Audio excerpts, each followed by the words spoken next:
1:38 de la madrugada, bienvenidos a esta noche en la que hay que dar una advertencia previa. A mí pocas veces me ha ocurrido que en un libro tenga que decir que, como prologuista, la gente se atenga a las consecuencias e incluso poner una nota que diga que hay material forense que puede dañar la sensibilidad de muchos lectores en este caso. Pero no es ni por asomo una exageración gratuita. El libro que tengo entre las manos ahora mismo y su autor, que acaba de llegar de Brasil, yo creo que esta noche nos van a poner los pelos de punta. Los casos que ha recogido Pablo Villarrubia son para... es un decir, que apaguemos casi la radio. Había una serie de historias que todos los que siendo niños empezamos con el misterio teníamos muy dentro del cerebro.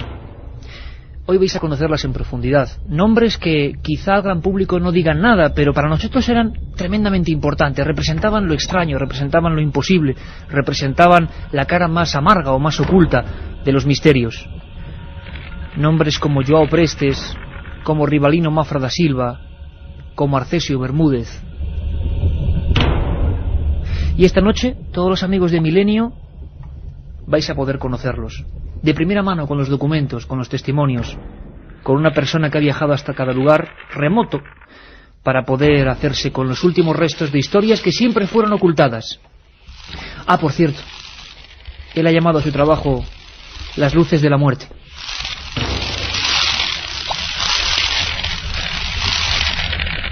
La otra realidad.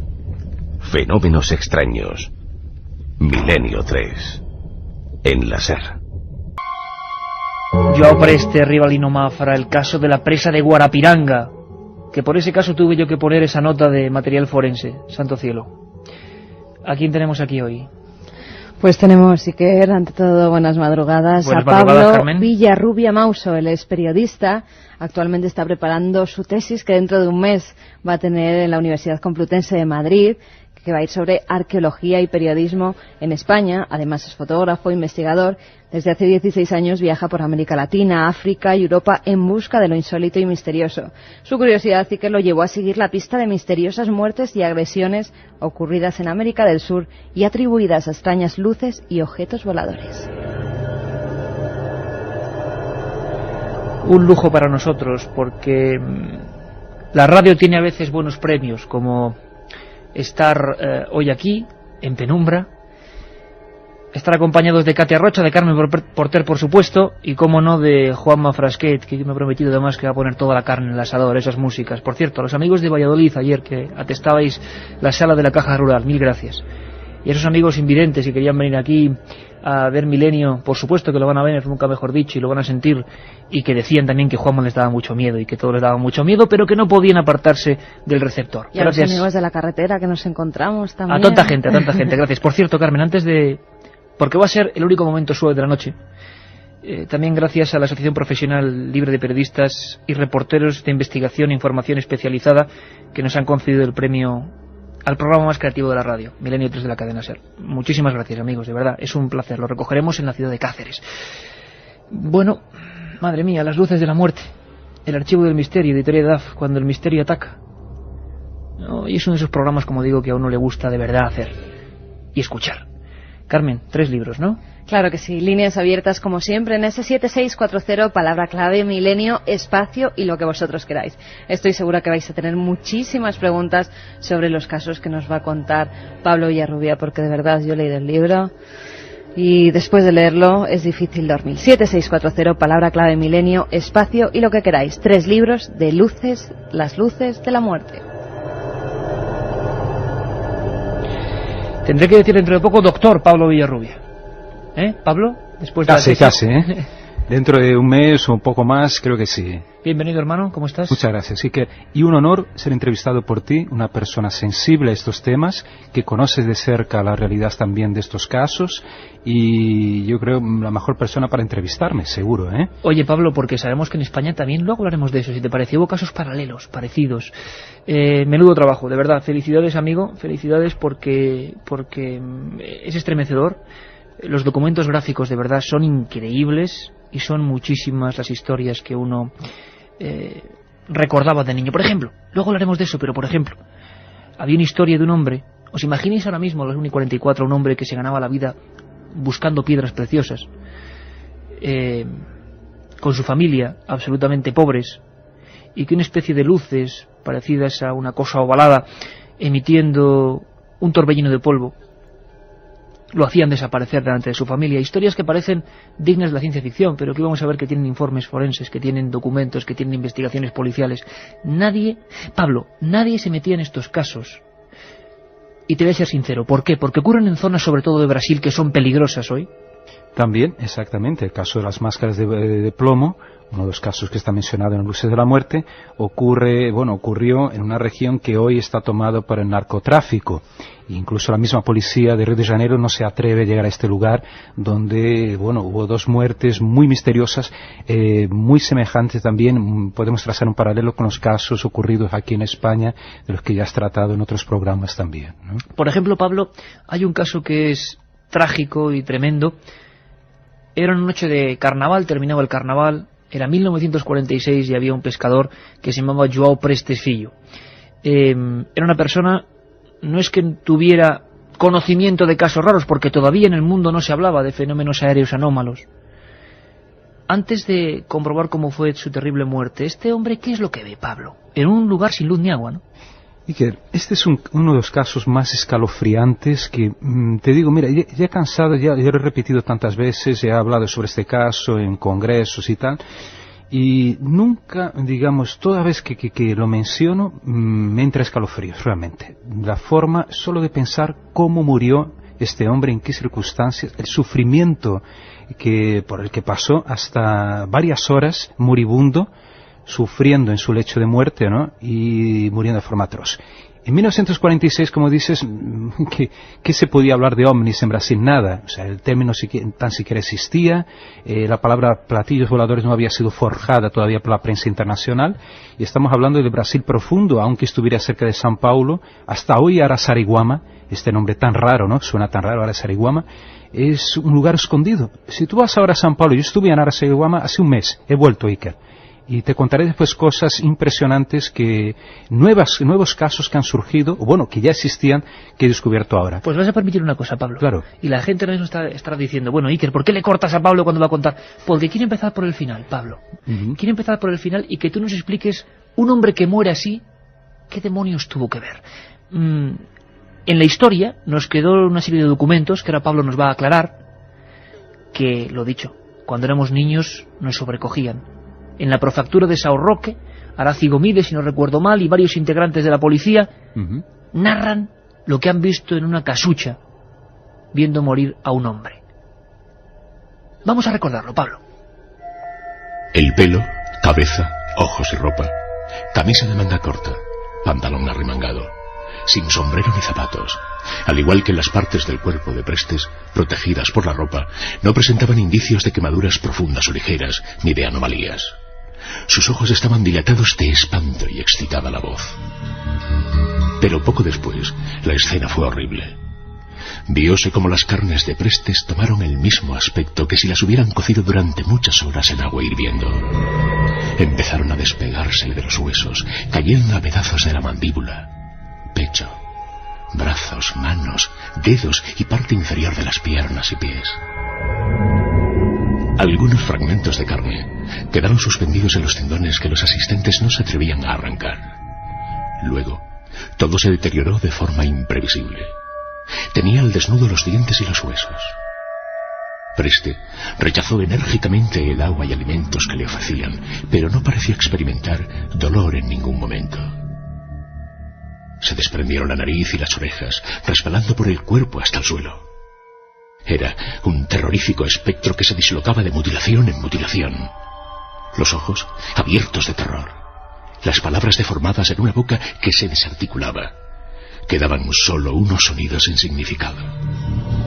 En medio de la confusión general, se cargó lo que quedaba del casi descompuesto cuerpo de Prestes en un carro para conducirlo al hospital más próximo, Santa Casa de Santana de Parnaíba. 6 horas después de la agresión con luz, fue un cadáver lo que regresó a Araçariguama, ya que Prestes murió en el viaje sin poder llegar al hospital. Hasta el último momento salieron de su boca sonidos guturales que no pasaban de los dientes. ¿Acaso continuaba repitiendo su horrorosa historia? La otra realidad. Milenio 3. En la SER.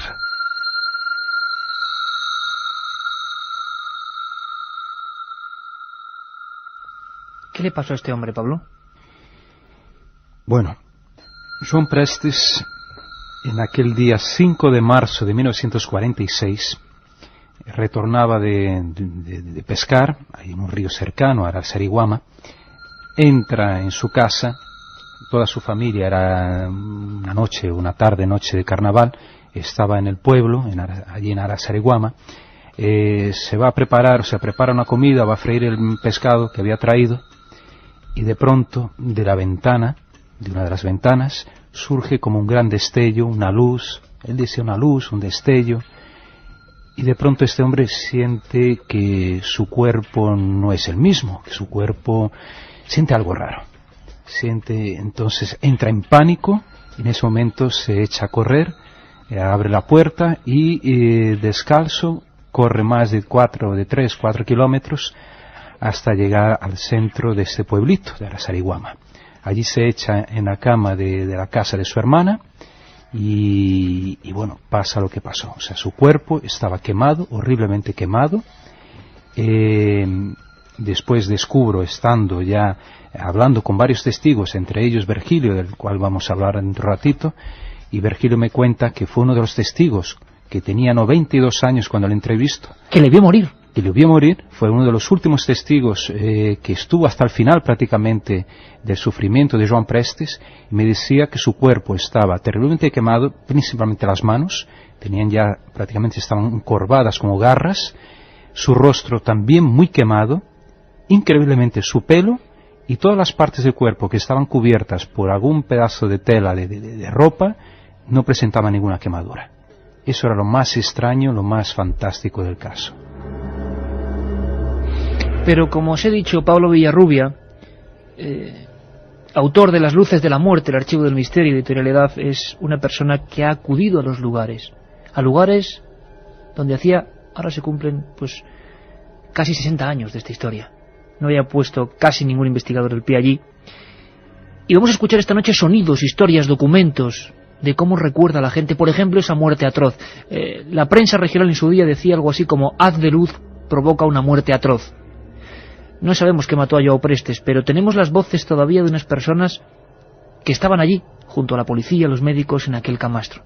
Bueno, quien escuchamos ahora, Pablo, es a Virgilio, ¿no? Virgilio Alves. Este hombre tenía 92 años, desgraciadamente en el año 2000 murió atropellado, con 90 y tantos, ya 94, 96 años, creo, y fue el último testigo vivo realmente del sufrimiento de Joan Prestes, y que además me reveló otro hecho increíble, que Joan Prestes, algunos meses antes, había sufrido un ataque de un boitatá. Boitatá, según el lenguaje indígena tupí-guaraní, el boitatá es la serpiente de fuego.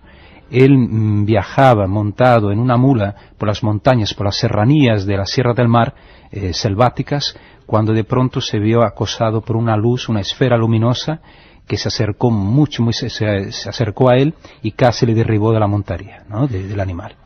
Vamos a escuchar a Virgilio. Le está entrevistando Pablo Villarrubia en Araçariguama, siguiendo la pista de esta muerte atroz, la primera, quizá una de las primeras de la historia del misterio. Escuchamos el momento, Pablo, y tú nos vas contando, ¿te parece? Muy bien, perfecto. ¿De qué cortaba a carne de él? Le preguntabas de qué color tenía la piel, y decía que estaba tostada, que estaba medio rojiza. Rojiza, avermellado, en portugués. La ropa. La ropa. Que no estaba quemada la ropa, eso nosotros sorprendidos, ¿no? Preguntándole, insistiendo. Yo, Suenaga, mi amigo Suenaga. Solamente las partes expuestas al aire estaban quemadas. Exactamente, el pelo estaba, o sea, el bigote no estaba quemado, el cabello tampoco, que recubría la cabeza. Después vino la policía, además, policía técnica, que era muy raro en aquellos tiempos, solo por un caso muy excepcional que podían comparecer. Y decían que era alguna fuerza invisible, es decir, el que atacó, que no era una cosa de este mundo, lo que atacó a João Prestes.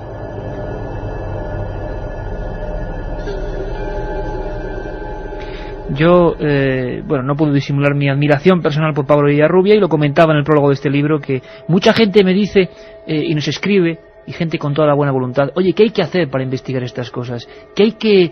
¿Cómo iniciarse? Yo digo, ahora tenéis la respuesta.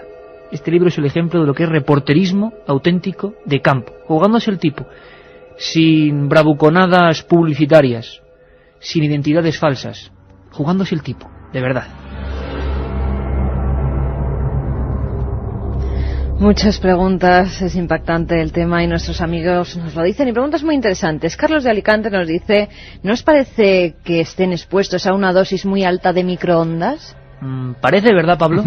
Y vamos a hablar de eso. Sí, qué interesante que hayan planteado esta posibilidad. Es que los oyentes de Milenio, que hacía mucho que te pasabas por aquí por tus muchos viajes por Brasil, vas a ver, Pablo, que tienen, ponen el dedo en la llaga siempre.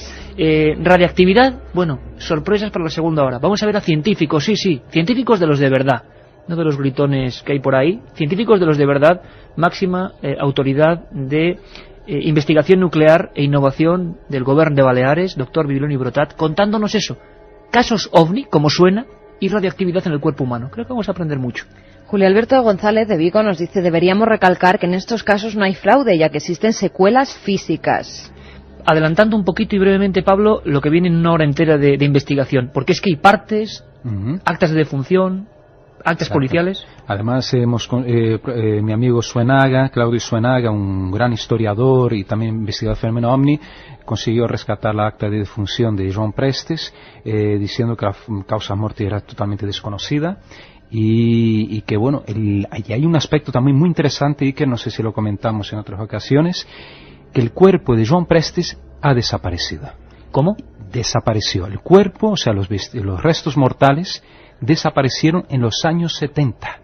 Esto me lo 20 y pico años después del caso. Más todavía, fueron 46, fue en los años 70, y aparecieron unos franceses, eso es lo que se rumorea, o lo que cuenta la población de Araçariguama, que parece que sobornaron a alguna persona del cementerio y se llevaron los restos mortales. Que llegaste a fotografiar incluso el hueco donde debían estar esos restos. Debían estar estos restos de João Prestes, y increíble. Y te cuento por qué. Porque hay otro paralelo también en Anolaima, allí en Colombia, del cual hablaremos, el caso de Arcesio Bermúdez, que los restos mortales de Arcesio Bermúdez también desaparecieron.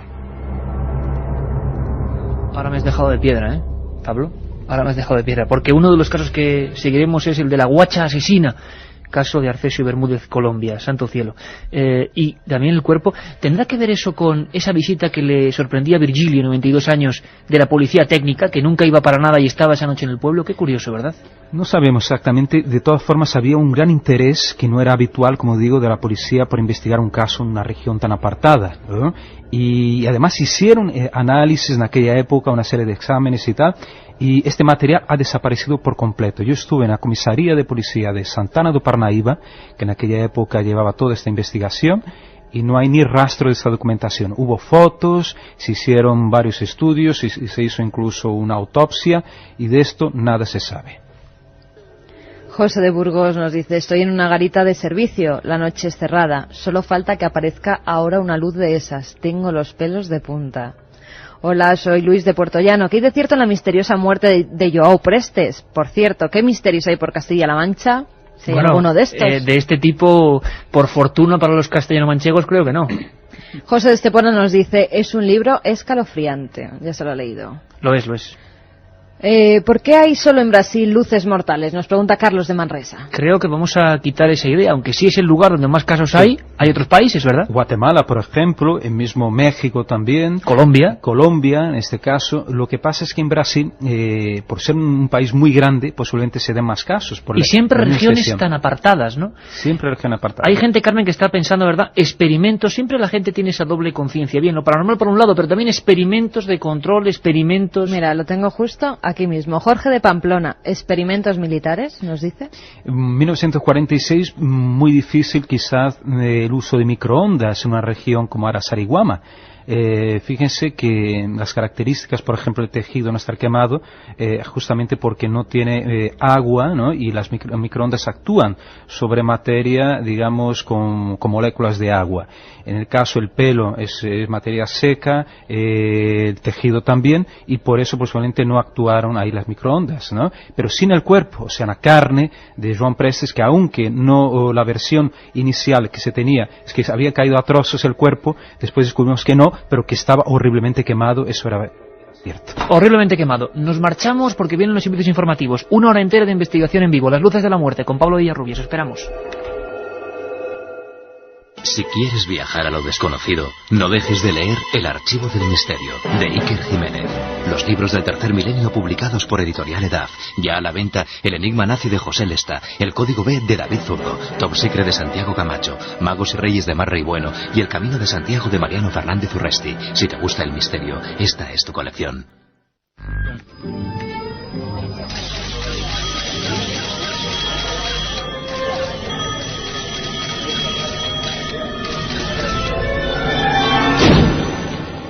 Milenio 3. Una ventana abierta hacia otros mundos. Milenio 3. Milenio 3. Cadena SER. Pase lo que pase. Milenio 3.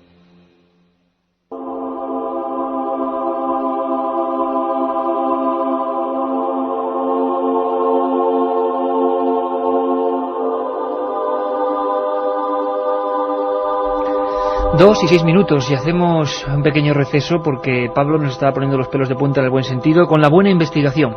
Y con los casos que reflejan ese trabajo, las luces de la muerte. Cuando el misterio ataca y sale una mano, en su portada una mano con sangre. Desgraciadamente, estos sucesos de los que casi nadie habla existen también.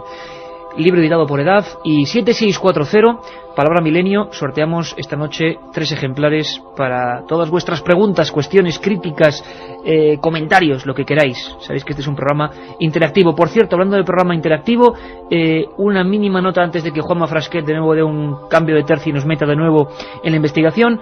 3 salidas muy próximas, Carmen, 3 salidas de Milenio y por favor, porque estamos siendo invadidos de mensajes, que la gente sobre todo se ponga en contacto con la cadena SER local, la cadena SER donde se hacen los sitios, porque ellos estarán organizándolo todo. Carmen, 3 salidas de Milenio, mes de octubre-noviembre. La primera de ellas el 22 de octubre, que nos vamos a Alicante para hacer en el Paraninfo de la Universidad de Alicante pues el programa ante el público, ante todas las personas que nos quieran acompañar. A ver, apunto aquí, 22 octubre, viernes, Alicante. Alicante, sí. Todos invitados. Un sitio al que yo quiero mucho. Después, una semana después, el viernes día 29, estaremos en Toledo, ciudad mágica donde las haya. Con muchas sorpresas. Ya diremos el lugar exacto donde se va a realizar para que nuestros oyentes pues vayan a buscar, que las pidan ya, si quieren las invitaciones. Que se pongan en contacto por lo menos con la cadena SER en Toledo y en Alicante. Eso es. Y la última de estas salidas la tenemos el 5 de noviembre y nos vamos hasta Vitoria. Ni más ni menos. O sea que 5 de noviembre Vitoria, 29 de octubre Toledo, 22 de octubre Alicante. 3 salidas para estar con vosotros cara a cara en este vuestro programa, nuestro programa, porque lo hacemos entre todos. Y dicho esto, hecha esta anotación, Juanma, nos sumergimos si quieres de nuevo en eso, la búsqueda de las luces de la muerte.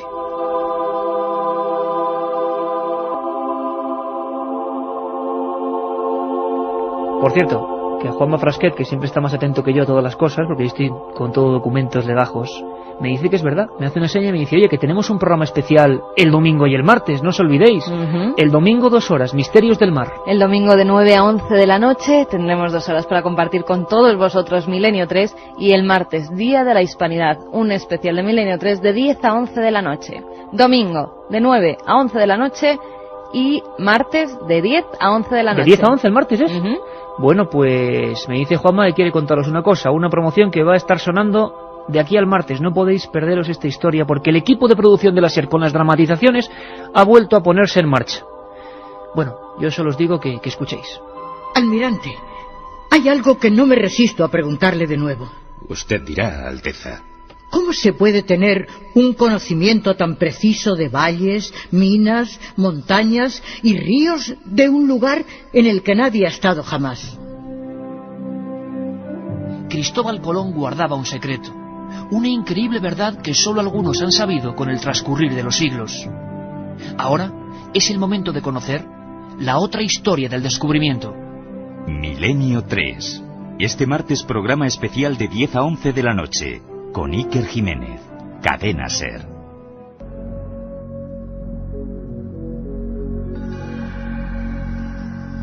Dos y 10, 50 minutos por delante de investigación pura y dura. Carmen, hablábamos de una fecha concreta entre el 4 y el 5 de marzo del 46, una localidad y un hombre, ¿no? Efectivamente, Iker, entre el 4 y el 5 de marzo de 1946 la localidad es Aracaraiguama, o Araçariguama, como dice Pablo, como es así. Estado de Sao Paulo, en Brasil. La víctima, João Prestes Filho, edad 44 años. João Prestes Filho, 44 años. Y hay más historias y hay más documentos. Acabamos, Pablo, diciendo que los cadáveres habían desaparecido, y eso sí que nos ha dejado un poco como muy intrigados.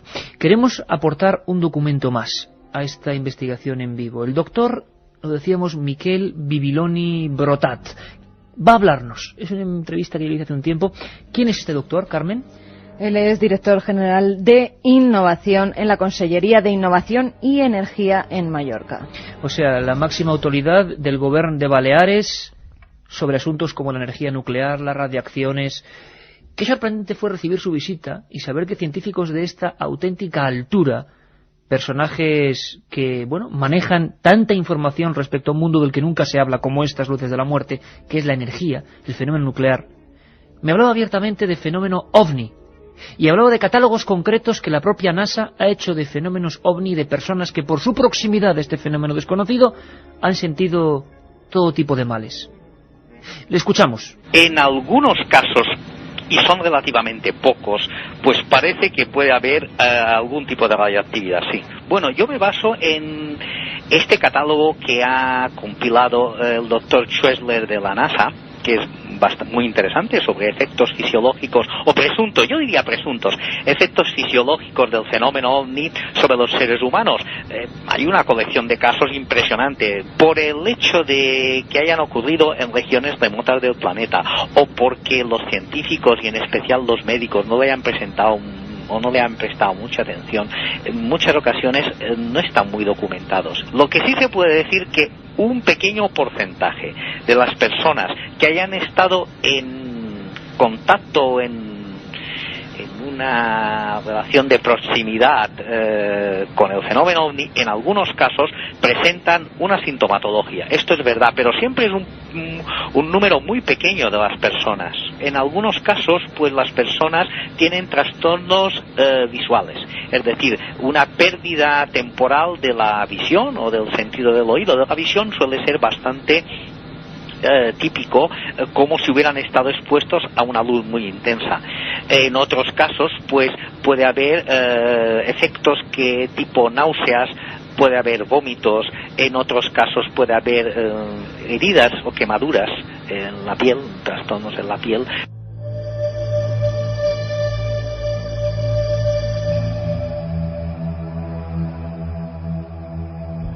Hablaban de un hombre, Carmen, John Schwessler, ¿no? Y nos ha sorprendido a todo el mundo que alguien de la NASA pues haya investigado el fenómeno OVNI de esta manera. Efectivamente, Iker era un ingeniero de la NASA, investigó los efectos físicos sufridos por testigos en avistamientos de ovnis. Realizó un proyecto al que llamó VISIT, en donde se clasificaban los daños o efectos más frecuentes sufridos por los abducidos y se confeccionaba un retrato robot de esos seres que habían sido observados por los testigos. Estudió 130 casos y realizó un retrato robot del tipo de entidades más frecuentes. Se trataba de seres de apariencia humanoide, con una estatura mediana, entre 1,20 metros, cabeza desproporcionadamente grande, ojos también muy grandes y achinados, piel grisácea, boca y nariz pequeñas y brazos muy largos. Esto en casos más cercanos incluso de lo que estamos hablando, que este doctor, ingeniero de la NASA, investigó. Efectivamente, Iker, algunos de ellos fueron con efectos mortales en algunos de los casos para los testigos de esas luces, de esos ovnis. Bueno, el catálogo de Schwessler, la NASA y este doctor, máximo representante de la Consejería de Investigación y de Energía del Gobierno de Baleares. Pablo, habla de efectos visuales, pérdida de oído, imagino que en grados más profundos de radiación, heridas y quemaduras. Pero este sería el caso máximo de esta historia, ¿no? Sí, posiblemente, porque, claro, llegó a tal punto de quemaduras ya muy profundas. Pero hay otros casos que a lo mejor ahora me indagarás también, ¿no, Iker?, sobre el caso de la isla de los cangrejos, que es muy significativo en cuanto a heridas y también consecuencias futuras, ¿no?, funestas para Yo estoy viendo sus aquí, víctimas. en tu libro, estoy viendo en una de las páginas otro caso también ocurrido en Brasil, quizá no tan espectacular en la forma de muerte como lo de ese pobre pescador, escena digna de Goya, ¿no?, cayéndosele los tendones casi delante de la gente, pero en la página 46 de tu libro, Pablo, hay una foto terrible que dice así: Apolinario, Firmino en coma y Aureliano, en una foto de un periódico de São Luís, heridas y traumas de por vida. Son 3 hombres, 3 pescadores, heridas y traumas de por vida. ¿A estos qué les ocurrió, Pablo? Estos 3 que ves en la fotografía que está en el libro son los supervivientes. Uno de ellos no está más para contar la historia, ¿no? El fallecido Firmino fue José Correia fue la víctima fatal. Esta historia, y que fue una quizá de las más impresionantes de las que he investigado en Brasil. Esto ocurre en el año 1977. Esto ocurre en una isla misteriosa, digamos, tal como Julio Verne diría. Una isla donde ocurren toda clase de fenómenos, se escuchan por las noches lamentaciones, lloros, se ven luces sobrevolando esta isla, y nadie se atreve a llegar hasta ahí. Incluso, ¿cómo se llama la isla? La isla de los cangrejos, los caranguejos en portugués. Y fue en esa isla en que todo sucedió, en que estos 4 hombres iban en un barco, en el barco Mara Rosa, cuando están durmiendo ellos tranquilamente después de talar troncos de árbol para llevárselos a São Luís do Maranhão, en el norte, en la región amazónica brasileña. Están, como digo, tranquilamente descansando, cuando a las 5 de la madrugada se despierta uno de ellos, Apolinario Correia, y se percata de que algo había ocurrido con sus compañeros, con su hermano especialmente, con José Correia. Percibe que este hombre, que estaba dentro de la sentina del barco, estaba durmiendo en una hamaca, estaba totalmente desfallecido, le toma el pulso y ese hombre estaba muerto.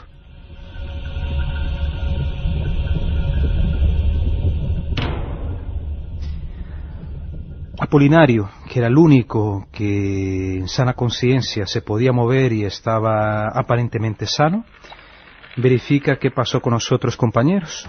Entonces se acerca a su cuñado Aureliano, y este hombre apenas podía hablar, estaba tumbado, tirado en el suelo, presentaba quemaduras en varias partes del cuerpo, quemaduras de 2º grado. Su otro amigo también, Firmino, o sea, el otro hermano, Firmino, estaba en coma, también horriblemente quemado, en los hombros y en una nalga. Desesperado Apolinario, sin saber prácticamente qué hacer en ese momento, solito él trata de conducir la embarcación de 15 toneladas hasta buen puerto, hasta São Luís, a más de 80 kilómetros de distancia. Imagínate la situación, Iker, de este pobre hombre, un pescador, tremendo, asustado, sin saber qué exactamente había ocurrido, porque no había marcas de nadie, no había huellas marcas, de nada se había quemado alrededor del barco. Incluso la madera. Estaban en la playa donde estaban ellos, no había ni una sola marca de huellas, nada. Estos hombres, uno muerto, 2 malheridos, ¿no?, en coma. Y bueno, ¿qué pasó? Este hombre va hasta São Luís, incluso la policía sospecha de que el pobre Apolinario hubiera tenido parte en alguna de estas, en la muerte, incluso en las heridas. Incluso le intiman con violencia. Uno de ellos, uno de los policías militares, muy rudo, le pregunta: usted es un macoñeiro, usted es un marihuanero, usted ha matado, y él con un arma incluso le intima, y este pobre hombre, claro, le dice: no, pues pasó esto y no pude hacer nada, y vine hasta aquí con mis hermanos y mi cuñado. Bueno, Isla dos Cangrejos, 1977, ¿qué pasó ahí? Nadie sabe exactamente, hasta hoy no se ha descubierto la causa de la muerte de José Correia, por qué Firmino entró en coma. Pasados tantos años, en el año 2000, localizó a Apolinario Correia en una favela a las afueras de São Luís do Maranhão. Realmente me costó un poco de trabajo localizarlo porque, claro, este hombre no tenía teléfono, una persona muy humilde, muy pobre. Llego a esta favela. ¿Estaba afectado por algo él todavía? Y es eso que vimos, sí, que era lo más impresionante. Apolinario, como digo, era la persona que no había sufrido nada en aquel momento. No estaba quemado, aparentemente estaba sano. Cuando llego a su casa, a su chabola, me lo encuentro con una pierna, o sea, prácticamente tiesa, un brazo torcido, la mano, me parece, izquierda retorcida, y hablando con cierta dificultad. Habían pasado un buen puñado de años, pero no podía olvidarlo, y quizá te contó, Pablo, historias como las que cuentas en el libro, con fotografías y documentos, que esos supervivientes fueron incluso hipnotizados con regresión médica. Exactamente. ¿Pero qué pasó? Mi buen amigo Bob Pratt, uno de los mayores investigadores del fenómeno OVNI de Estados Unidos, algunos años, creo que al año siguiente del suceso, estuvo allí en São Luís do Maranhão, también visitó el barco Mara Rosa para ver si había algún vestigio de fuego o algo que hubiera quemado el barco, ¿no? Porque de esa forma, hombres quemados. Además, la sentina estaba separada en la parte exterior por una cortina. O sea, había ni un vestigio de que un rayo hubiera penetrado por el barco, de que algo hubiera, ¿no?, realmente traspasado esta embarcación para quemar estos hombres. Nada, ni un solo vestigio. Y Bob Pratt entonces busca a un gran, hipnólogo brasileño para hacerles una regresión a los tres supervivientes del barco. Bueno, después de 2-3 sesiones, si no me equivoco, no consiguieron ni un solo resultado positivo. En otras palabras, el hipnólogo detecta que estos hombres sufrieron un gran impacto emocional y todo que tenían en sus mentes se quedó borrado. La otra realidad. Milenio 3. En la SER. 7640, muchas preguntas, muchas consultas y muchos sentimientos que se están removiendo, el miedo. Vamos a escuchar algo rápido, hay tormenta por España. Hay tormenta encima hoy, madre mía, pues. Desde Gijón nos dicen, hola, en Para, Brasil, en los 70, mucha gente fue quemada por luces de OVNI, de ahí se formó la Operación Plato. Efectivamente, lo cuenta todo eso Pablo en su libro. Rubén desde Ciudad Real, en las Urdes hay casos similares, como el de Nicolás Sánchez. Sí, luego si queréis lo recordamos, porque en España hubo algunos casos, podríamos llamar entre comillas, paralelos. Rafa de Castellón, ¿podría haber sido consecuencia de algún tipo de láser? Vamos a escuchar ahora documentos muy interesantes que hablan de eso, y científicos, láser. Javi de Lugo, ¿no serán pruebas de armas nuevas de los mismos gobiernos en sitios pobres, lejos de la civilización? Cada pregunta del 7640 de nuestros oyentes abre un abanico infinito casi de posibilidades, y con ello iremos dentro de unos minutos. Antes de eso, porque Katy está preparando un montón de preguntas que están haciendo los oyentes, Carmen, hay otro testigo, otra historia, otra persona. Impresionante las cosas que está comentando Pablo, que son parte también de su vida, porque yo os puedo decir simplemente de quien investiga estas cosas, a veces nos preguntan cuál es tu caso favorito. Eso es una solemne tontería, habitualmente. ¿Verdad, Pablo? Porque quien lo ha investigado de verdad, quien lo ha vivido, quien ha pasado todo tipo de penurias, no solo es el caso lo que sea mejor o peor. Hay toda otra historia oculta. ¿Cuánto te ha costado llegar hasta allí? ¿Qué clase de casualidades han intervenido en la peripecia para que tú llegues hasta allí? ¿Cuánto te ha costado incluso enterarte de ciertos datos? Y eso hace en que casos que para el público sean mejores o peores, para ti en tu escala no lo sean. Por lo tanto, en el fondo, uno deja partes de su corazón en cada una de estas historias. Vámonos a Colombia, vámonos a Anolaima, vámonos a la historia de Arcesio, vámonos a escuchar una muerte con un nombre concreto. Le llamaron Guacha Asesina, y el parte forense decía algo así. Arcesio Bermúdez fallece a las 11:45 en el hospital de Bogotá, tras aparecerle una serie de manchas azules en la piel y presentar alarmante bajada de la temperatura corporal y ausencia total de apetito, palidez extrema, hígado inflamado, vómitos y pulso casi imperceptible. El diagnóstico primario es gastroenteritis aguda.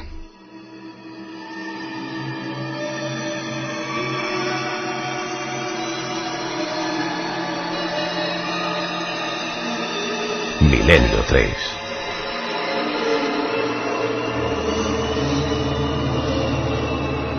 Yo no sé cómo lo estarán viviendo nuestros amigos, esos amigos con los que, como decía antes Carmen, nos encontramos por gasolineras, por restaurantes, es increíble.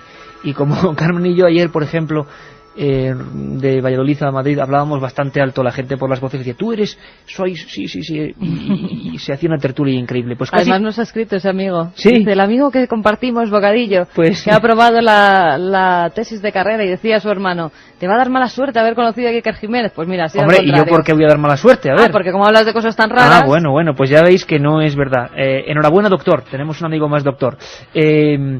Pues bueno, esas tertulias, esa sensación, yo la tengo ahora mismo en este Estudio 1, estoy disfrutando enormemente, espero que vosotros sintáis lo mismo, aunque yo sé que en algunos momentos estas historias, caramba, me estoy imaginando a los amigos que están en guardias, están pasando por fábricas, pasando por rutas solitarias, pues para ellos esta descripción, Arcesio Bermúdez, víctima de la guacha asesina, su fotografía es la de un hombre pálido, la de un hombre que está a punto de morir, un hombre de mediana edad y que justamente en 1969 es curioso porque mucha gente lo relacionó poquito antes de que el proyecto Apolo inundara todos los periódicos del mundo, un objeto muy extraño se cruzó en su vida.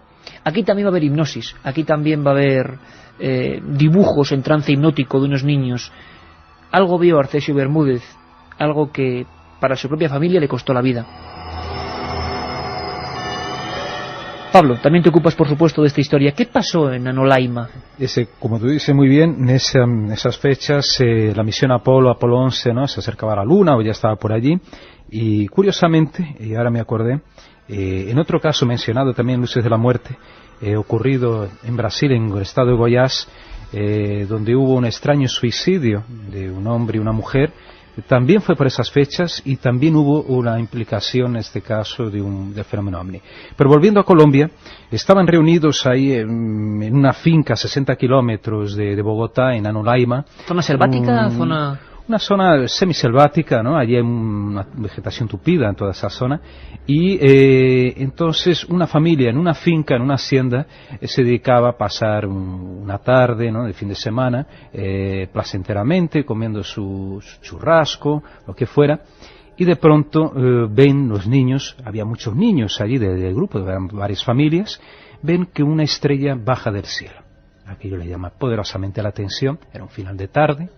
Ven que aquella estrella va bajando, baja, hasta tocar una parte de selva, unos árboles muy cercanos a donde se encontraba haciendo la barbacoa. Estos niños corren hasta cierto punto, los padres les gritan, no vayan. Los chicos se paran y después uno de los familiares, Arcesio Bermúdez, 54 años, intenta averiguar lo que hay por allí. Camina en dirección a aquella luz y cuando se acerca, para su sorpresa, se topa con un objeto a menos de 7 metros de distancia, de forma redonda, casi ovoide, amarillo, entre el amarillo y el naranja, y en su interior una extraña criatura.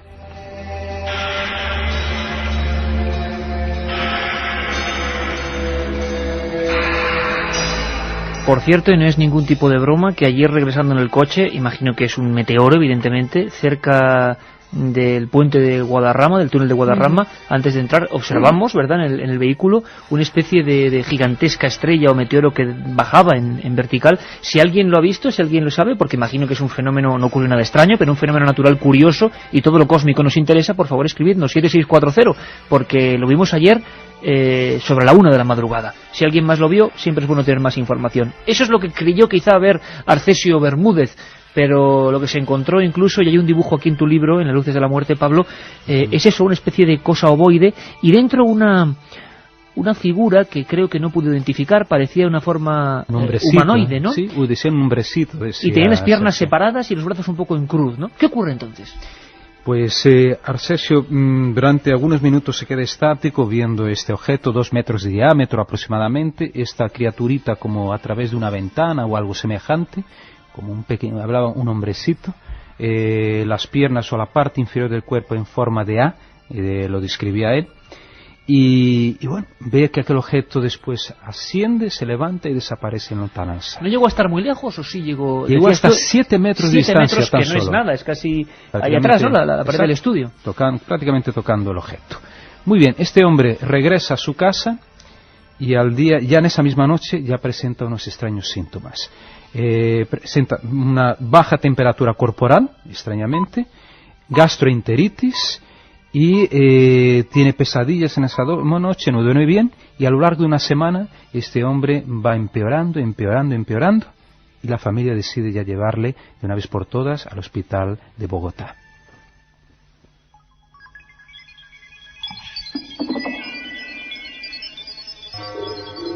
Y en ese hospital, Pablo, los médicos, ¿qué se encuentran? ¿Piensan que están ante un enfermo más? Él les cuenta su historia. Recordamos que Prestes, cuando está muriendo en el camastro y se está descomponiendo su carne, él constantemente repite la luz, es decir, es algo que se le ha quedado. ¿Arcesio relacionaba su enfermedad con esa visión? ¿Qué ocurría?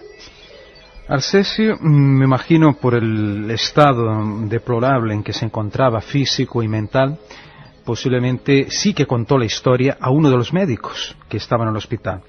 Este médico, por casualidad, era un forofo de la ufología ya entonces, y él escribe una carta a la APRO, que era una de las mayores instituciones ufológicas de todos los tiempos de Estados Unidos.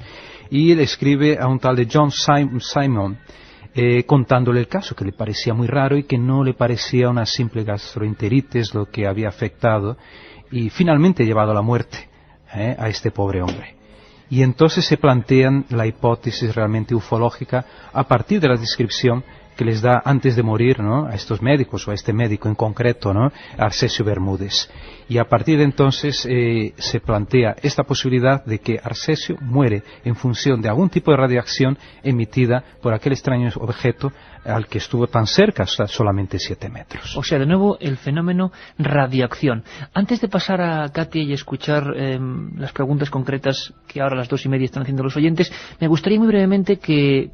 Hay gente que pregunta por qué solo en países, vamos a llamarlo así, pobres, en algunas regiones pobres, ocurren estos fenómenos. ¿Por qué con gente de poca condición cultural? No es lo cierto. Ha habido muchos casos que aparecen en ese cotólogo del doctor Schwessler de la NASA que implican una realidad completamente distinta. El fenómeno OVNI, si podemos llamarle OVNI, no quiere decir esto extraterrestre, sino objeto volante identificado, se presenta y no tiene, parece ser, predilección ni por pobres ni por ricos, ni por una raza ni por otra. Hay un caso en Estados Unidos, el caso Cash Landrum, que fue realmente célebre y que demostró que personas de alto nivel cultural en un país como Estados Unidos también podían morir a causa de una extraña luz. Nos lo cuenta el redactor de la revista Año Cero, que lo investigó en profundidad, Javier García Blanco. Los testigos principales fueron 2 mujeres, Betty Cash y Vicky Landrum, que pues aquel día de 29 de diciembre del 80, en torno a las 8:30 de la tarde, circulaban con su coche en compañía del nieto de Vicky Landrum, y pues de repente, de improviso, apareció un objeto extraño en el horizonte, de forma como un diamante y aspecto metálico, y que se colocó pues a unos 40 metros de distancia del coche que conducían Betty Cash. Este diamante se paró ahí en la carretera y ellas decidieron detener el vehículo ante el temor que aquello les producía. Tenemos, por lo tanto, un caso más, uno de tantos, de los que llenan los archivadores de miles de investigadores OVNI en todo el mundo durante el último siglo. ¿Qué lo hace distinto? ¿Qué pasó? Fue entonces cuando empezaron a sentir un calor terrible, una sensación angustiosa, y Betty Cash, que fue quizás la testigo principal del caso, salió del vehículo para observar mejor aquello. El niño, que era Colby, se quedó todo el rato dentro del coche, y Vicky Landrum, que era la abuela del niño, salió tan solo unos 2 o 3 minutos. Y fue precisamente Betty Cash, que es la persona que estuvo más tiempo fuera, la que sufrió peores secuelas físicas. Aquella misma noche ya comenzó a tener unas terribles náuseas y dolores de cabeza, y tuvo que acudir al hospital de la capital de Texas, y allí pues la sometieron a una serie de pruebas y se dieron cuenta de que presentaba unas quemaduras bastante graves. Comenzó a caérsele el pelo de la cabeza a mechones y nos explicaría un cáncer. Los otros testigos, Colby fue quizás el que menos sufrió los efectos, porque no salió del coche y quizás eso le protegió de aquello que estaban presenciando. Aparte de unas terribles pesadillas y incontinencia urinaria, pues tan solo tuvo el desagradable efecto secundario de que le creció el vello en partes del cuerpo cuando se trataba tan solo de un niño. La otra realidad. Milenio 3. En la SER. está por aquí Katia Rocha, la que espero que no se encuentren con ninguna de estas luces de las que habla Pablo Villarrubia, porque, vamos... Pues lo mismo te deseo a ti. Imagínate lo que ocurre, los mechones de pelo y demás, no puede ser, no puede ser. Bueno, el primer oyente nos pregunta, sin ánimo alguno de faltar, ¿no es curioso que este fenómeno se dé solo en países en vías de desarrollo? Es lo que estábamos comentando, es decir, ahí tenemos el caso. Hay países de primer mundo en el que quizá lo que es cierto es que no hay tanta documentación o tantos casos, pero los hay.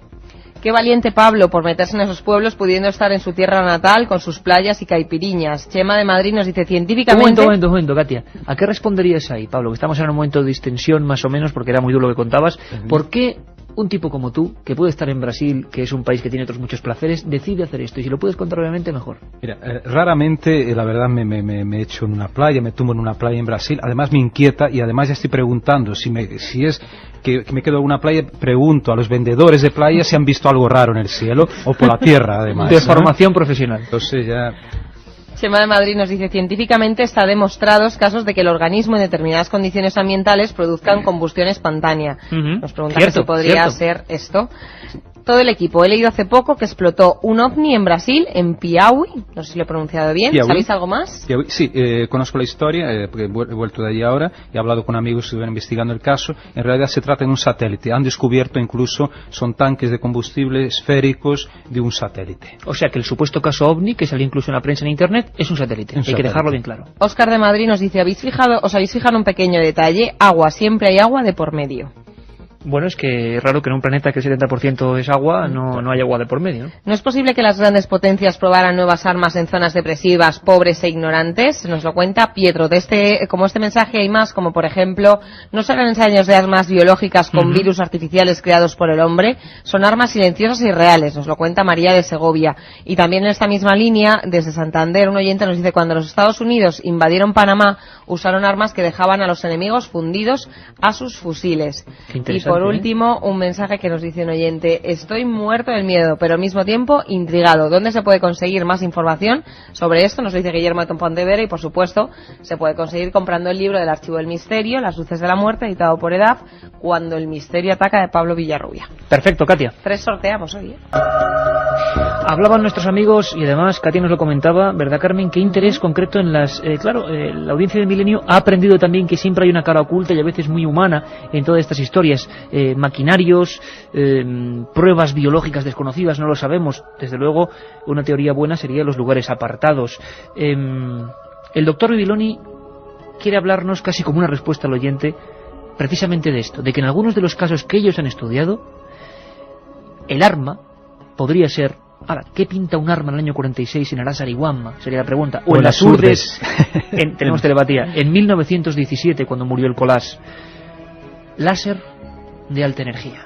Hay casos que serían explicables con un láser de alta energía. Es decir, si alguien hubiera apuntado a la persona voluntariamente o involuntariamente con un láser de alta energía, pues se presentarían un tipo de fenómenos que son los de tipo visual, es decir, ocurriría eso. De hecho, hoy en día en tecnología militar el láser está a la orden del día y se puede emplear. Yo no sé si se emplea o no, pero me imagino que prototipos existen desde hace toda una serie de años. Debido a la contaminación radiactiva que recuerdo uno en Colombia, otro en Canadá, otro en Inglaterra y otro en Estados Unidos. Es decir, que todo ha ocurrido como si aquella persona hubiera sufrido una dosis significativa de radiación.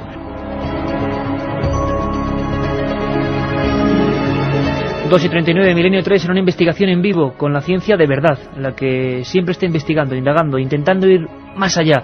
Doctor Bibiloni Brotat, máximo representante, responsable de el Departamento de Energía e Investigación del Gobierno de las Islas Baleares, y que nos habla de eso, de láseres de alta energía y de cosas realmente significativas. Tú pones en los dibujos, porque aquí, en la historia de Arcesio Bermúdez, a la que se refería el doctor Bibiloni, hablando de el caso de Colombia, este es, y yo estoy pasando la página 184, 185, Pablo, y veo varios dibujos de niños. Son extraordinariamente parecidos, pero estos dibujos se hicieron en hipnosis. Exactamente. Después, más tarde, un miembro de la APRO, esta entidad que ya hemos comentado, decidió hipnotizar por separado y después en conjunto a los niños que estaban en aquella fiesta, aquella tarde fatídica allí en Anonaima. y todos coincidían, o el dibujo era muy parecido entre ellos de este objeto en forma de ovoide, ¿no? Y describiendo, bueno, con los colores, el amarillo, naranja. Y había otro detalle curioso que también lo comento en el libro, de que en el aeropuerto de Bogotá un piloto dio parte de que había un objeto luminoso de color amarillo sobrevolando en aquella misma tarde el cielo de Anonaima. O sea, que estamos hablando de una realidad material, que hubo un piloto que detectó, que vio este objeto. Y sobre todo médicos, partes policiales, hipnosis médica, una trama digna de la novela. Como siempre hablamos, que si alguien lo hace en novela, diría la gente, qué fantástico. Pero esto es periodismo de investigación. Pablo, incluso antes, en lo que era el informativo, cuando estaban los compañeros y tú y yo hablábamos al otro lado de la pecera, donde estaba Juanma Frasquet, pues me decías, otra cosa, Iker, otra cosa inquietante que todos los que investigamos hemos visto. Hallazgos o zonas arqueológicas en lugares donde han producido estos casos. Fíjate que eso es uno de los detalles que más me intrigan, porque ahí en Anonaima, justamente debajo donde se posó, bueno, o estuvo flotando este objeto, ¿no?, visto por Arcesio, existe un templo de los Chibchas, de un gran cacique de los Chibchas, que era un pueblo precolombino que habitó, ¿no?, gran parte del territorio colombiano en aquellos tiempos antes de Colón. Y curiosamente se habla que ahí, en esas regiones donde hay templos enterrados o tesoros, ellos las llaman huacas. Las huacas es el lugar generalmente protegido por una extraña entidad espiritual que trata justamente de proteger ese tesoro de que no sea robado por huaqueros, de ahí el nombre huaca, huaqueros, o los saqueadores de tumbas. Y muchas personas que se atrevieron, intentaron saquear estos lugares, huyeron despavoridas ante la visión de alguna extraña entidad, digamos, fantasmal, que podría ser un cacique, o incluso se habla del Niño de Oro, una entidad también humanoide, brillante, luminosa, de color oro, que se le atribuye también poderes extraordinarios y que estaría asociado a lugares donde estarían enterrados objetos de oro. Qué curioso, Pablo, porque yo mismo también en Cerro Uritorco, en Argentina, he escuchado historias que siempre se repiten, luces, asentamientos funerarios, y allí en Argentina la misma historia que se acaba de contar Pablo se cuenta, y le llaman Anchimayén.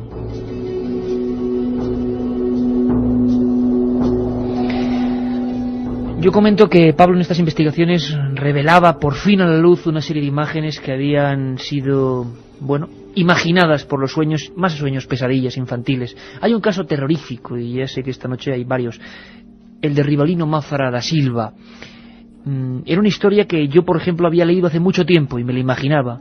Un golimpeiro, un buscador de piedras preciosas, una familia atormentada, una desaparición total, una visión previa, una noche en la que alguien se cuela, alguien o algo. Incluso dice unas palabras que las recordaremos. Bueno, pues Pablo por fin consigue las fotos de ese lugar, ese chamizo. Incluso las fotos de los hijos, las fotos de ese tirachinas que se quedó allí cuando la gente salió despavorida. Las fotos de una historia que creíamos legendaria. Rivalino Mafra es la siguiente víctima de esta historia, Carmen. Efectivamente, Iker, todo sucede un 20 de agosto de 1962 en Duas Pontes, cerca de la ciudad de Diamantina, en Brasil. Como bien has dicho, la víctima era Rivalino Mafra da Silva. Contaba en esa época con unos 32 años de edad.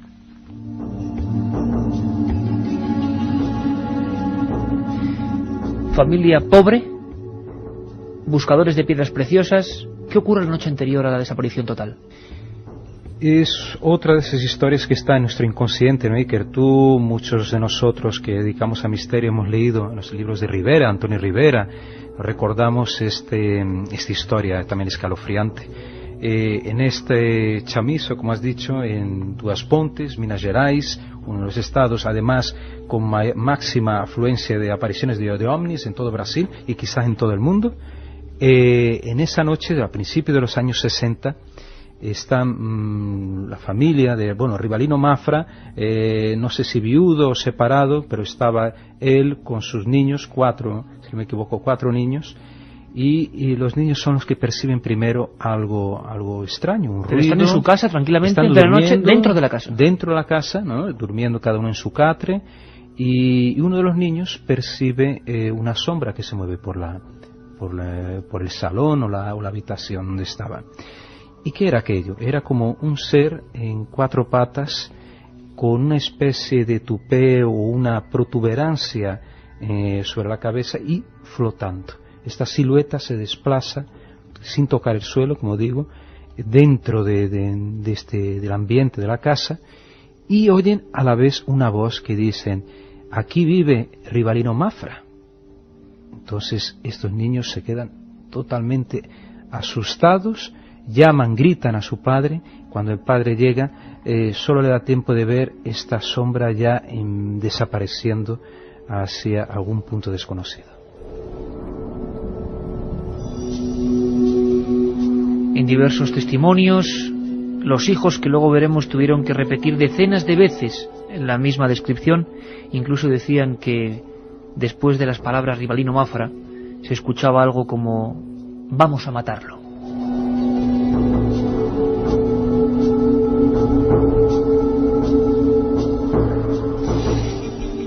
Un susto de muerte.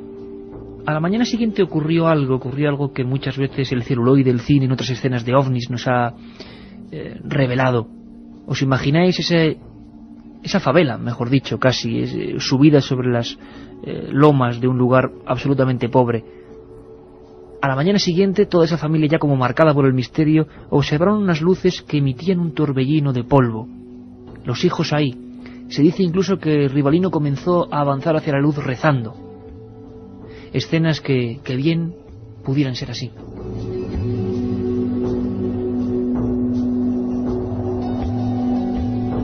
¡Aquí vienen!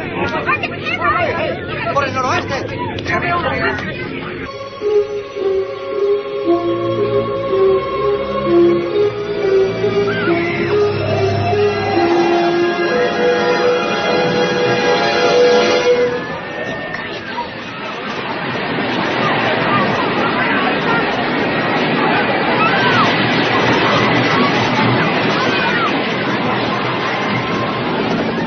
Un torbellino de polvo, Pablo. Pero pasó no en el cine, sino en la realidad. Ahí está. Cuando Rivalino se despierta, primero sale a la calle uno de sus hijos de 12 años a la calle. En realidad está en una zona rural, no había calle, es delante de la casa, un suelo de arena, de tierra, y el niño ve 2 extraños objetos que se acercan.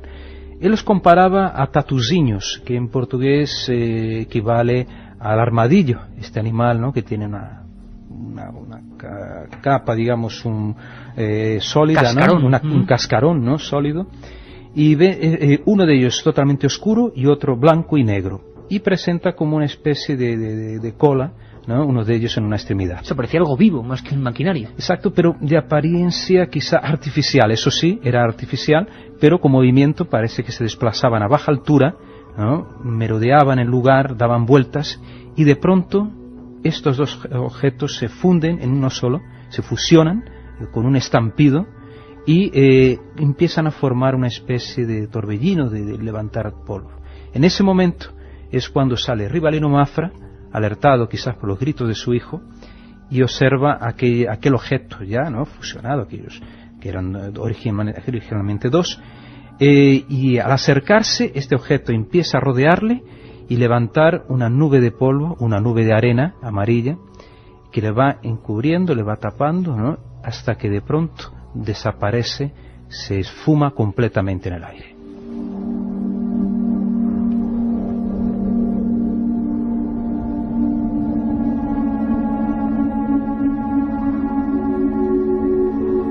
Desaparición total, decía la prensa en la época. ¿Tú qué pudiste indagar de esta historia? Porque se habló mucho de esto, ¿no, Pablo? Sí, te confieso, no fui hasta el lugar, está pendiente que yo vaya hasta el sitio de los hechos y seguro que voy a descubrir mucho más cosas interesantes. Pero conseguiste las fotografías y la documentación. Pero hablé con el principal investigador, la persona que primero estuvo con el hijo de Rivalino Mafra, un famoso psiquiatra, psicólogo. Este hombre perteneció a la aeronáutica brasileña. Estamos hablando de Uvio Brantialeixo, al cual tengo un gran respeto. Es uno de los mayores investigadores de todo el mundo, y él incluso me ofreció en exclusiva el informe, el interrogatorio, entre comillas, que realizó en aquella época, ¿no?, con el niño. Estamos hablando del año 62, si me equivoco, Ulvio le interroga y llega a la conclusión que el niño no miente, que el niño estaba además totalmente aterrado. Las condiciones psicológicas del niño era perfectamente normal, pero lógicamente emotivamente estaba muy afectado por el hecho, porque estaba muy ligado a su padre. De hecho, la prensa de época especuló diciendo, Rivalino desapareció, abandonó a los hijos, o lo que fuera. Un asesinato, no había buitres, no encontraron el cuerpo, se planteó de que el padre hubiera abandonado a los hijos porque no quería hacerse cargo de ellos, pero al revés, parece que Rivalino estaba muy ligado a sus hijos, le encantaba cuidarlos, estar junto con ellos, lo que contradice totalmente esa hipótesis de la policía. De que a día de hoy nadie sabe qué pasó con ese cuerpo. Nadie sabe del paradero, nadie sabe dónde está Rivalino Mafra. El niño, desgraciadamente, me informa mi amigo Suenaga, falleció hace 1 año, 2 años aproximadamente, que podría ser, digamos, a lo mejor podría revelar alguna cosa importante hoy en día. Los otros niños estaban dentro de la casa cuando desaparece Rivalino, con lo cual no lo vieron, pero sí atestiguaron la aparición de aquella extraña criatura dentro del cuarto de la casa, ¿no?, la noche anterior. Y queda la interrogante, ¿qué pasó realmente con Rivalino Mafra?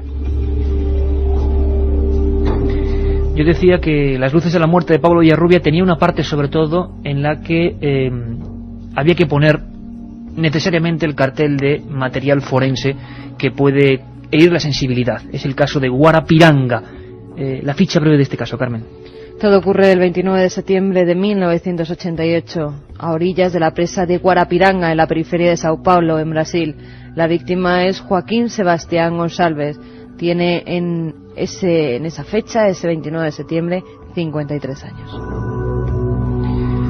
Escuchamos parte tan solo del terrorífico informe forense que también aparece en estas páginas. Presa Billings, Guarapiranga, 29 de septiembre de 1988. El cadáver ha sido hallado flácido y bien conservado. Viste únicamente unos calzoncillos y ha sido mutilado por razones desconocidas. La parte superior del rostro ha sido desollada. Los ojos arrancados, al igual que una parte de las orejas, la lengua y otros músculos bucales. Entre los dedos de las manos y los pies se encuentran perforaciones circulares de hasta 2 centímetros de diámetro.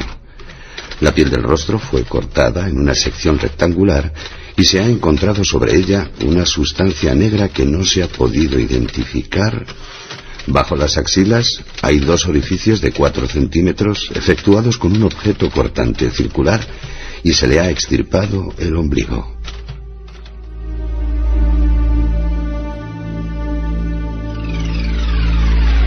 Un caso estremecedor que nos dará también para otros programas, Pablo, porque hablaremos de extrañas mutilaciones animales y humanas. Una mutilación, páginas 160, 161, 162, 163, 165... difíciles de describir, porque lo que habéis escuchado está en las fotografías. La investigadora Encarnación Zapata se encargó de dar a la luz estos informes a Pablo Villarrubia, y si te parece, Pablo, la escuchamos muy brevemente. Se dio cuenta de que cuando lo abrió, que no tenía sangre y que estaba totalmente hueco, y él se cuestionaba cómo una persona puede estar hueca a través de orificios tan pequeños, y la boca, que la tenía toda recortada, los ojos que lo tenía recortados, la oreja, que la tenía también recortada, le habían quitado la parte interna. Fue categórico. Eran cortes, no eran picaduras no era cosa de predadores naturales. Después, cuando abrió el cuerpo y tal, se dio cuenta que le quedaba una parte de un pulmón, y esa parte estaba tan bien seccionada como si hubieran cortado un pedazo de mantequilla. Eso le llamó la atención, así, dice, ¿sabes la impresión que me dio? Fue de que habían colocado una máquina de 200 HP y le habían hecho una succión, le habían retirado todo. E incluso yo le pregunté, digo, pero doctor, ¿usted está cierto que ese hombre no se ahogó? Dice, no, porque el cuerpo ahogado tiene características que no hay cómo dejar de verlas, ¿no? Dice, no tenía ninguna de ellas. Fotos tremendas del misterio y que nos brinda Pablo Villarrubia, digo, dignas de pesadilla. Podría ser otra historia, mutilaciones en lugares donde hay observaciones OVNI. Un material gráfico sencillamente impresionante, Pablo. Realmente son fotos muy duras, e incluso he leído algún comentario en internet favorable, pero diciendo eso, que realmente era muy duro, y viendo gente que realmente que ha sufrido. Y te digo una cosa... Pero esta es la verdad. Esa es la verdad, y a mí me gusta, claro, me encanta poder viajar a estos lugares, hablar con las personas y ver en sus ojos, ¿no? Sentir directamente, o sean las víctimas o los parientes de esas víctimas, qué sintieron, qué vivieron. Eso me hace vivir también, me hace sentirme más cercano al prójimo también. Yo creo que es muy importante la experiencia personal en investigar ese tipo de cosas, y tú lo sabes muy bien. Un hombre desollado vivo, hay otros casos que recoges en Guatemala y otros lugares, en lugares de actividad total ovni, expedientes X que están ahí, permanecen olvidados en los archivos forenses y que son parte increíble del misterio. Como decía Encarnación Zapata, la primera que consiguió estos datos, decían los doctores, que unas maquinarias habían cebado con él, no parecían alimañas ni nada por el estilo. Exacto, porque este hombre, claro, las condiciones, en un lugar como la presa Billings en San Paulo, lo conozco, ese lugar, un lugar como un pantano, encontrar un hombre en esas condiciones tendrías que llevar realmente el equipo quirúrgico para realizar ese tipo de trabajo. Al contrario de que algunos investigadores dijeron de que hubiera sido resultado de alimañas, imposible. Ya las propias fotos porque ahí puede ver orificios perfectamente circulares. Además, es muy raro, por ejemplo, la cara que fue desollada, fue levantada, toda la piel fue arrancada, y se ve ahí como una especie de material, material oscuro, como un aceite, una grasa oscura, que en aquel momento no se pudo investigar. Una pena, porque a lo mejor nos podía dar alguna pista mucho más importante, esta sustancia negra que recubría el cráneo, ¿no?, de la víctima. Seguro que muchos amigos, Pablo, están recordando otro programa donde tú estuviste aquí hablando de mutilaciones en Argentina con el ganado. Si hay algo parecido, no lo sabemos. Dará para mucho más esta historia.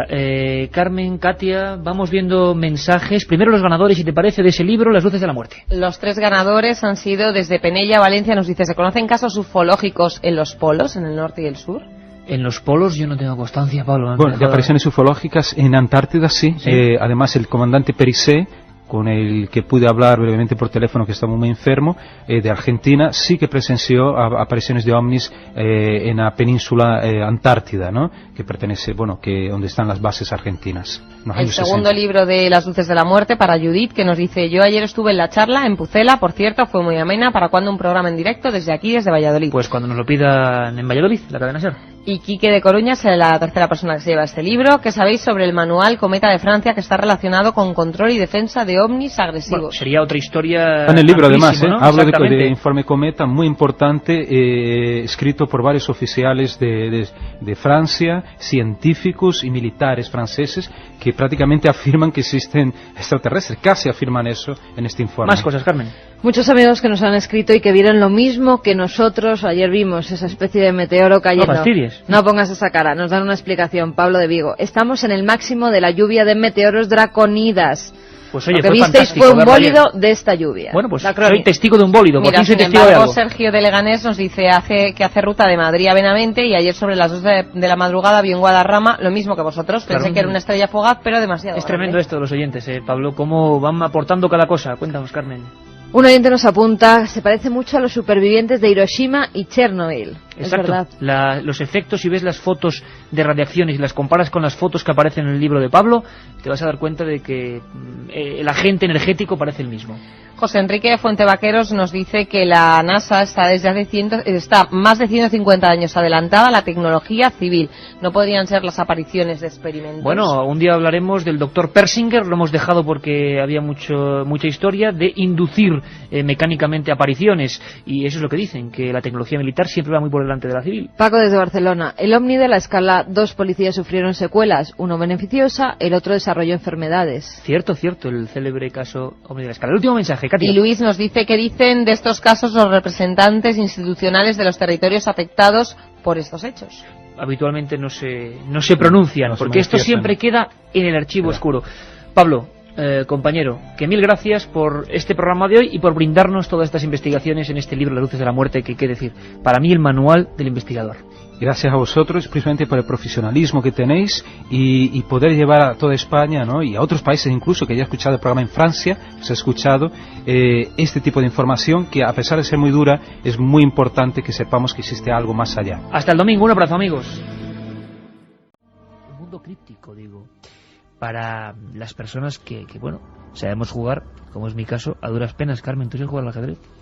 Pues mira, yo de pequeña jugaba mucho porque mi padre nos enseñaba a jugar y además quería que practicáramos y por lo menos 2-3 veces a la semana echábamos alguna partida. Es que dicen que pero desarrolla luego... el intelecto, luego si se pierde, ¿verdad? Sí. ¿Tú sabes jugar al ajedrez, Juanje? Sí, pero yo la segunda partida me daban ganas de tirarle el caballo a la cabeza al de enfrente. Entonces tú como siempre, es que eres muy tan delicado como siempre, vamos. Tuve que dejarlo. Es un juego maravilloso, sí. pero me pone nervioso, no puedo evitarlo. Amigo. ¿Santiago? Pues sí, tengo esta anécdota de por qué lo dejé, porque yo me metí mucho y de hecho yo era de los que se compraban sus libros de aperturas y estudiaba, o sea, a mí me gustaba mucho el ajedrez, hasta que una noche de verano de esas de calor insoportable en Castilblanco, Badajoz, además estaba allí de vacaciones, que no se concilia muy bien el sueño, no sé por qué, me dio uno de esos sueños obsesivos en que estuve repitiendo en mi mente la misma partida una y otra vez toda la noche, y fue una sensación tan angustiosa que le cogí verdadera manía al tablero y durante muchos años no he vuelto a tocar otro.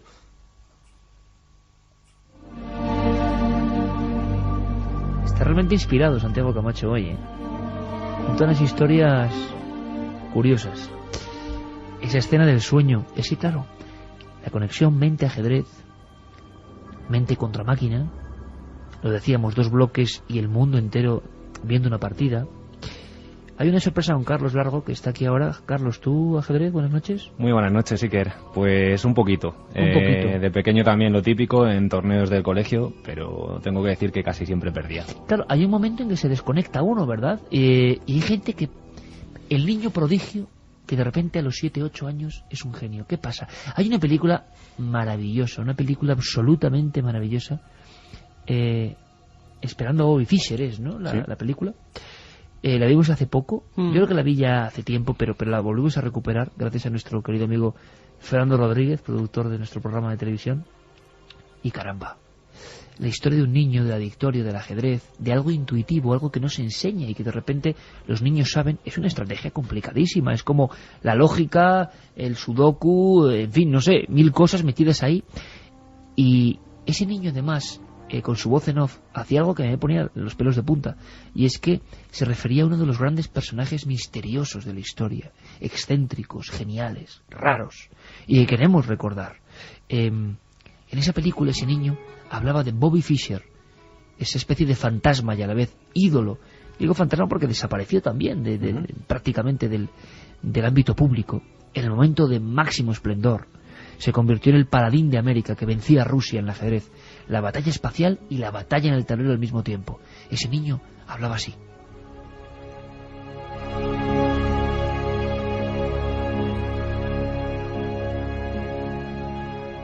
Bobby Fischer tenía 6 años cuando su familia se mudó a un apartamento en Ebbsfield. Por la noche, cuando el ruido del tráfico disminuía, escuchaba el rugido de la muchedumbre del estadio. Su hermana le llevaba juegos a casa para que se divirtiera mientras su madre estaba trabajando. El Monopoly, el parchís, el ajedrez. Aunque ella era 5 años mayor, al poco tiempo ya no pudo ganarle. Para él resultaba más interesante jugar contra sí mismo. Jugaba a ambos lados del tablero con igual fuerza y procurando ser justo. Pero siempre ganaba.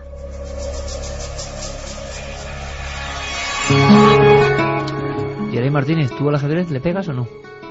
Dice que así asado. Le pegamos al fútbol. Sí, el fútbol es un auténtico crack. Vamos a ver, el ajedrez para muchos es la expresión de una mente absolutamente primorosa, excepcional, y que a veces solo funciona durante un tiempo. Se ha intentado estudiar. Bobby Fischer, para el pueblo americano, algo irrepetible, y por eso se llamaba así esa película, Buscando a Bobby Fischer, porque muchos niños, miles de niños participan en torneos y los americanos sueñan con este genio loco podríamos contar casi como si fuese una sección tuya. Santi, ¿quién era Bobby Fischer?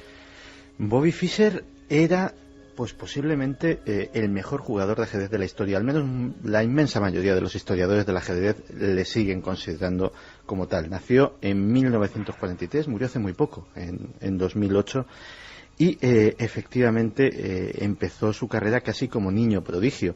Ya era gran maestro a los 15 años. A los 15 años cogió prácticamente la mayor categoría que puede aspirar un ajedrecista. No es extraño, porque su coeficiente intelectual, cuando se le hicieron los test de inteligencia, era de 184, mayor que el de Albert Einstein. Con decir eso, yo creo que lo resumimos todo. Bobby Fischer. Y la verdad es que fue ganando todo lo que se podía ganar en el mundo y se encontró por fin con el gran escollo, que era la Unión Soviética. En la Unión Soviética, olvídate del fútbol, olvídate de cualquier otra cosa. El ajedrez era el deporte nacional. No solamente eso, era asignatura obligada en las escuelas. A los niños se les enseñaba ajedrez, se les puntuaba en sus clases de ajedrez y un gran ajedrecista tenía un futuro brillante dentro del mundo soviético. Es más, lo más habitual, Santi, es que los campeonatos del mundo o las rivalidades fuesen entre soviéticos, sí, o países de la órbita soviética. Estados Unidos apenas entraba ahí en juego, ¿no? Hasta que de repente irrumpe este hombre. Sí, efectivamente. De hecho, la Unión Soviética era una maquinaria de aplastar al resto del mundo en el ajedrez. Yo creo que era el orgullo nacional. Y Bobby Fischer era un talento solitario, era un fenómeno que había salido justo en el gran enemigo. Por eso, cuando Bobby Fischer se atrevió en 1992, osó a retar públicamente a Boris Spassky, al gran maestro soviético, todo el mundo lo vio como una especie de partida del siglo. Se estaban enfrentando los dos grandes bloques, se estaban enfrentando los dos grandes maestros del ajedrez, y eso ocurrió en 1972 en Reykjavik, en Islandia. La partida más memorable de la historia del ajedrez, dicen, con un montón de polémica además, y la genialidad extraña, bizarra, de este hombre, que no era muy normal tampoco en su comportamiento, Bobby Fischer. No, luego en su vida veremos que hizo cosas muy curiosas. De hecho, fueron varias partidas, fue un torneo, y las dos primeras partidas Bobby Fischer las perdió. A partir de esa tercera partida, nada se antepuso en su camino. Tablas, gana Fischer, tablas, gana Fischer, tablas, gana Fischer, hasta que le dio al pobre Spassky, pues posiblemente la peor paliza de su vida. Bobby Fischer llegó a su país prácticamente convertido en un héroe. Pero esa heroicidad poco a poco se llevó a una imagen pública, se fue torciendo porque Bobby Fischer era muy suyo. Ya en la partida contra Spassky casi no se celebra porque empezó a tener una serie de exigencias de divo. Pedía determinadas cosas que estuvieran en su lugar, determinadas condiciones. Pero lo más raro, de un maniático. Sí, no se sabía. Había quien sospechaba que era incluso una estratagema para poner nervioso a su rival en la incertidumbre de si se iba o no a celebrar el torneo. De hecho, el patrocinador del torneo, para convencer a Fischer, dobló la cuantía económica para ver si con esas pues ya se acababan las exigencias ridículas. Y bueno, el caso es que se celebró. Pero el siguiente paso de excentricidad fue cuando en 1975 se niega a defender su título ante Karpov. Algo nunca visto. Algo jamás visto en la historia del ajedrez. Karpov se convierte en el primer campeón del mundo que no tiene que mover una sola ficha para serlo, porque lógicamente... El terrible Anatoly Karpov, que era la cara de la Unión Soviética, vamos, terrible, con ese peinado, ese rostro pertérrito. Y no solamente eso, sino que ese momento marca el momento de la desaparición de Bobby Fischer. Bobby Fischer desaparece de la faz de la Tierra. No es secuestrado, no es abducido, simplemente no está. Está en paradero desconocido. Seguramente uno de los deportistas americanos más famosos del siglo XX. Desaparece por completo durante 20 años. Y reaparece ya en la década de los 90 para jugar una serie de partidas, simplemente yo creo que para probarse él mismo y ver que seguía en forma, porque ni siquiera son partidas oficiales, son digamos partidos amistosos, por darle una terminología futbolística, en los cuales también sigue ganando a los grandes maestros. ¿No cuenta dónde ha estado? ¿Qué le ha pasado? no cuenta absolutamente nada. Él ha tenido diversas residencias, ha viajado por el mundo, pero justamente en esa época es cuando tiene que abandonar para siempre los Estados Unidos y ya nunca más volverá, porque en uno de esos torneos de exhibición iba a jugar en Yugoslavia, país que entonces tenía un embargo de los Estados Unidos. Él dice que lo del embargo le da absolutamente igual, que él va a jugar ajedrez, y le dan una orden ejecutiva del gobierno prohibiéndole ir. Y Bobby Fischer, ni corto ni perezoso, su respuesta es escupir literalmente sobre ese papel y irse a jugar a Yugoslavia. Por el desacato le cae una condena de 10 años en Estados Unidos, a ser efectiva la detención en el momento en el que vuelva a pisar territorio estadounidense. Y, pues Bobby Fischer nunca más vuelve a Estados Unidos, y es precisamente en Reykjavik donde fue su gran triunfo, donde fallece el pasado año 2008. Vaya historia, vaya bucle, había vuelto al lugar de su momento de gloria. Dicen que una de las emisiones de televisión más vistas de la historia de Estados Unidos, esa partida de ajedrez, donde, claro, el bloque del Este mostraba su gran genio, porque esto no es un deporte, bueno, no sé si es un deporte o no, pero desde luego es una confrontación de inteligencias. El hombre más inteligente de la Unión Soviética contra el hombre más inteligente de Estados Unidos en el momento máximo de la Guerra Fría, hay que imaginárselo.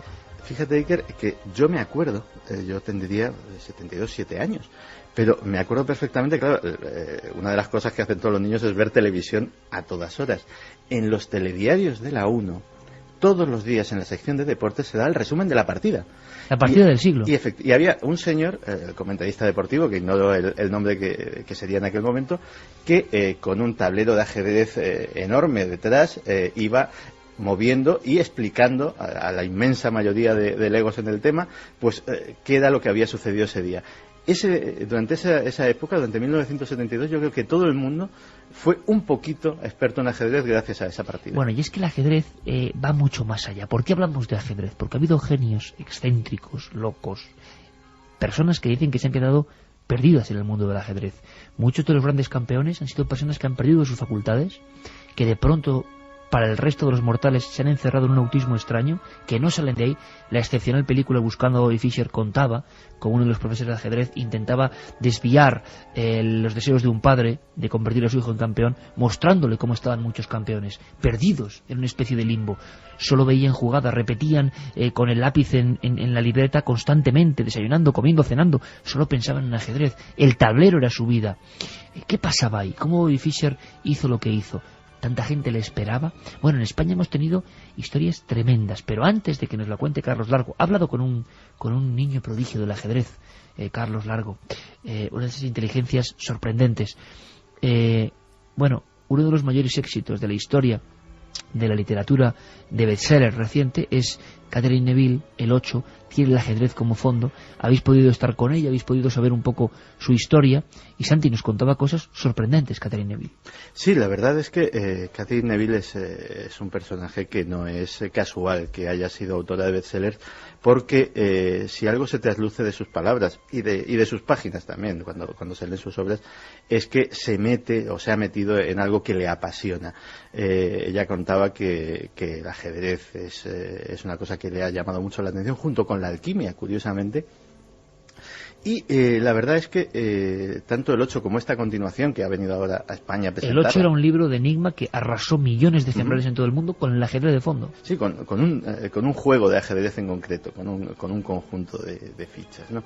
Y en este caso el fuego es una continuación, pero curiosamente ambos dos libros llaman la atención porque Catherine Neville nos expresa que el ajedrez es algo más que un juego, incluso es algo más que una ciencia, como muchos creen, sino ella lo ve como una metáfora del mundo, como la lucha del bien contra el mal, del blanco contra lo negro, como la dinámica de cómo cada acto que hacemos tiene consecuencias que no podemos prever y que dependen de cómo reaccionan los demás ante nuestros actos. Tú fíjate que incluso Catherine Neville en esta entrevista nos hacía incluso paralelismos con algo tan actual como la presidencia de Barack Obama. Estamos en un minuto con Catherine Neville porque había un pequeño problemilla ahí en la central de datos, no pasa nada. Hablaba de eso, de la tabla de la vida, ¿no? De que era mucho más allá que un simple pasatiempo, sino que ocurrían muchísimas cosas en torno a un tablero de ajedrez. No sé cuántos millones de ejemplares habrán vendido el 8, pero desde luego ha sido algo impresionante. Pues millones en todo el mundo, y desde luego no te creas que se equivoca Catherine Neville. La gente que se entretiene en cosas muy extrañas ha calculado el número de partidas de ajedrez posibles. Porque dice, bueno, 64 casillas, tampoco unas cuantas fichas, tampoco debe de dar para mucho esto, unos movimientos muy delimitados, muy reglados. Pues el número sería un 1 seguido de 123 ceros.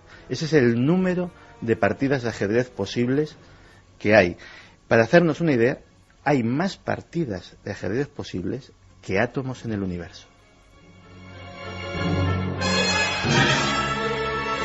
Y sigue el misterio en torno a quién inventó este juego, ¿no? Se disputan muchos creadores del juego del ajedrez. Creo que tenemos ya a Catherine Neville. Escuchamos a esta gran bestseller mundial hablando con Carlos Largo, con nuestros compañeros, y contándonos historias que seguro que además en boca de una de las autoras más vendidas del mundo para Milenio 3 seguro que interesan. Sí, creo que es lo más interesante del ajedrez y que he olvidado porque hace mucho tiempo desde que hice la investigación para escribir el 8. Pero lo más interesante para mí es el número de libros que habían sido escritos sobre ajedrez, históricamente, en la Edad Media y épocas posteriores, mostrando el ajedrez casi como un cosmos, como un universo. Pienso que realmente es muy importante porque recuerdo que Barack Obama dijo en uno de los primeros discursos que él dio que no éramos negros o blancos, que no éramos estados rojos o estados azules, sino que éramos los Estados Unidos. Y creo que fue uno de los discursos más interesantes antes de que nadie supiera que iba a llegar a convertirse en el presidente de Estados Unidos. Ese es exactamente el tema principal del fuego, porque en el 8 hay una batalla constante entre piezas negras y blancas, entre espíritus y asesinos, y estas fuerzas están constantemente luchando entre ellas. La tabla de la vida, pero está bien, son personas que han, llegado a un gran éxito. En España es que no es solo un caso, ha habido muchos casos de niños precoces que de repente, como le ocurrió a Phoebe Fisher, que iba a jugar con personas que le triplicaban, cuadruplicaban la edad, un niño de 6-7 años como a lo Mozart, a lo joven genio. ¿Qué tiene esa mente para provocar esos movimientos, tener esa lógica interna? Carlos, casos, algunos que te han impresionado muchísimo. Has hablado con una de las figuras importantes, Arturito Pomar, un hombre que hizo época, hizo historia, el gran niño prodigio, fue una celebridad y lo has encontrado, ¿no? Toda una celebridad de los años 40, Iker. Se convirtió en uno de los grandes símbolos del régimen franquista. Y fíjate porque este hombre que nació en Palma de Mallorca, en una de las cunas del ajedrez por entonces, desde muy joven empezó a demostrar todas sus amplias capacidades para el juego del ajedrez. Y pues como decíamos, incluso el propio régimen le utilizó para ensalzar ese juego y mostrar una España totalmente nueva y reformada. Fue campeón de España con tan solo 14 años y se convirtió en un ídolo, en un gran ídolo de la posguerra, de los años de la posguerra.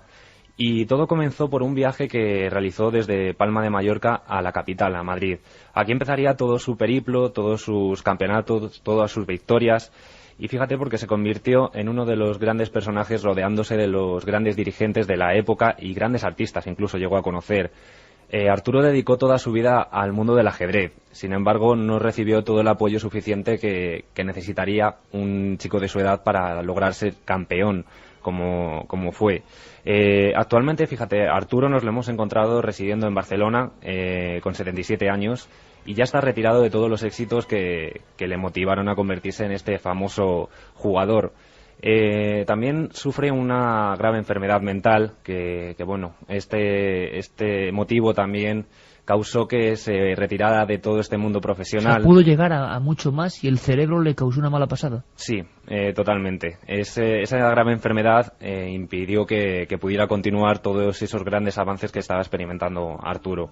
Y si te parece, Iker, vamos a comenzar por el principio. Vamos a ver de dónde Arturo, nos lo comentaba él telefónicamente, de dónde le surgió esta idea de dedicarse al mundo del ajedrez.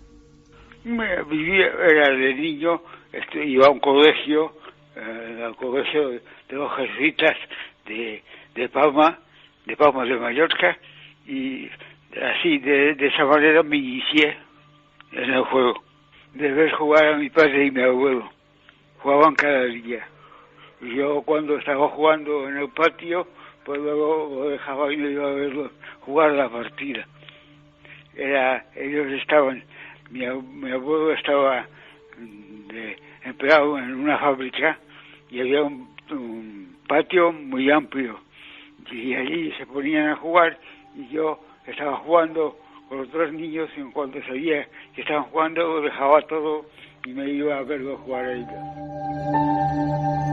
Pues sirva este corte, este documento, como homenaje a Pomar, que fue, no se imagina la gente, nosotros que vamos mucho a hemeroteca, sí, fue el gran niño prodigio de la posguerra, el genio español que podía enfrentarse a todo el mundo, la mente prodigiosa se le llamaba, y ahora, pues hombre, el hombre tuvo ese problema, le agradecemos que nos haya atendido así. Es también la otra historia del ajedrez, y además lo cuenta como cuenta esta película que yo estoy comentando, y que ha sido la vida de todos los grandes genios. Casi sin saberlo demuestran unas dotes absolutamente increíbles, fuera de lo normal. Ahí te ha impresionado mucho encontrarte con este hombre, ¿no? Pues sí, que me ha impresionado mucho, y además, como decías, debemos agradecerle que nos haya atendido Arturo, y con todos estos recuerdos que salían a la luz de toda su carrera como ajedrecista. Y bueno, pues la verdad es que es una persona, como decimos, muy noble, tiene mucho cariño por su profesión, y la verdad es que a mí sí que me impresionó este encuentro telefónico la con gran Arturo. Estrella,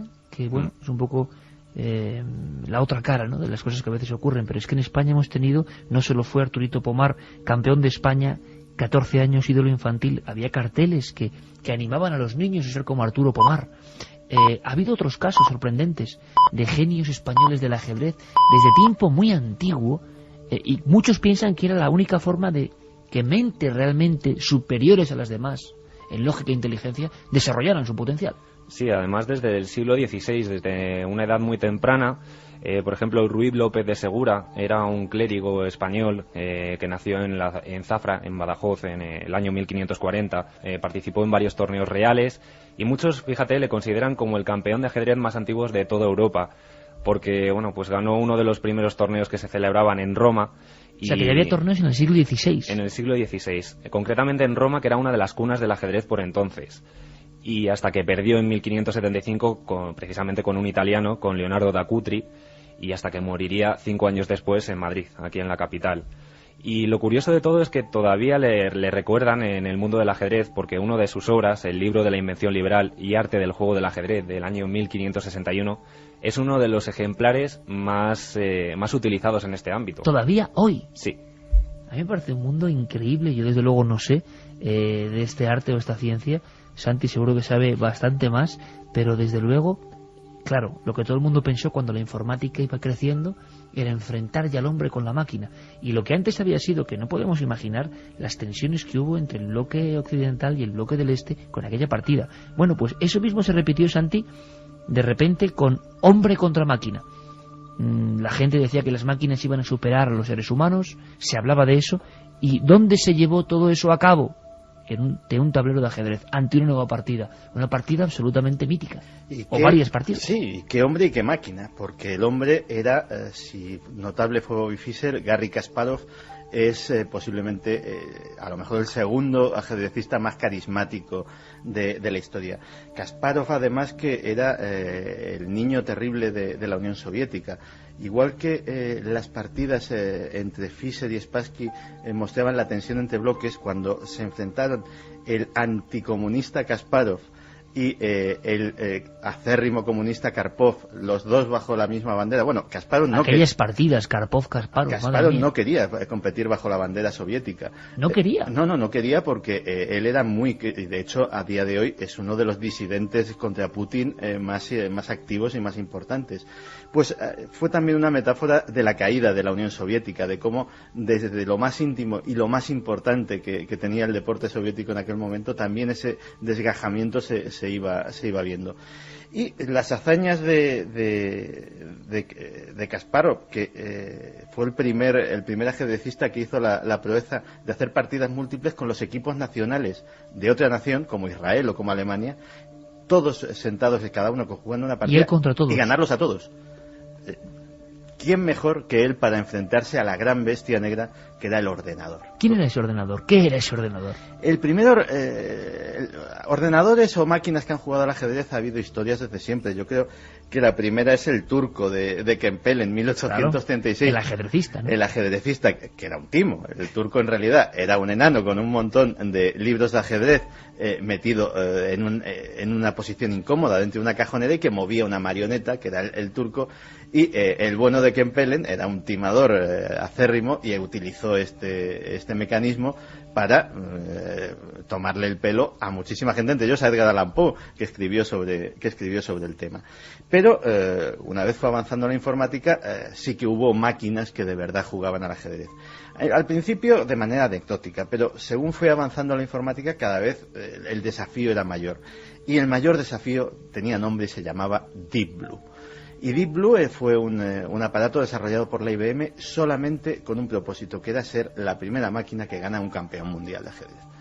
Y, para demostrar que la máquina podía superar al hombre en un día no muy lejano, claro. Efectivamente, Kasparov aceptó el reto. Hubo 2 torneos. El primero de 1996 lo ganó Kasparov.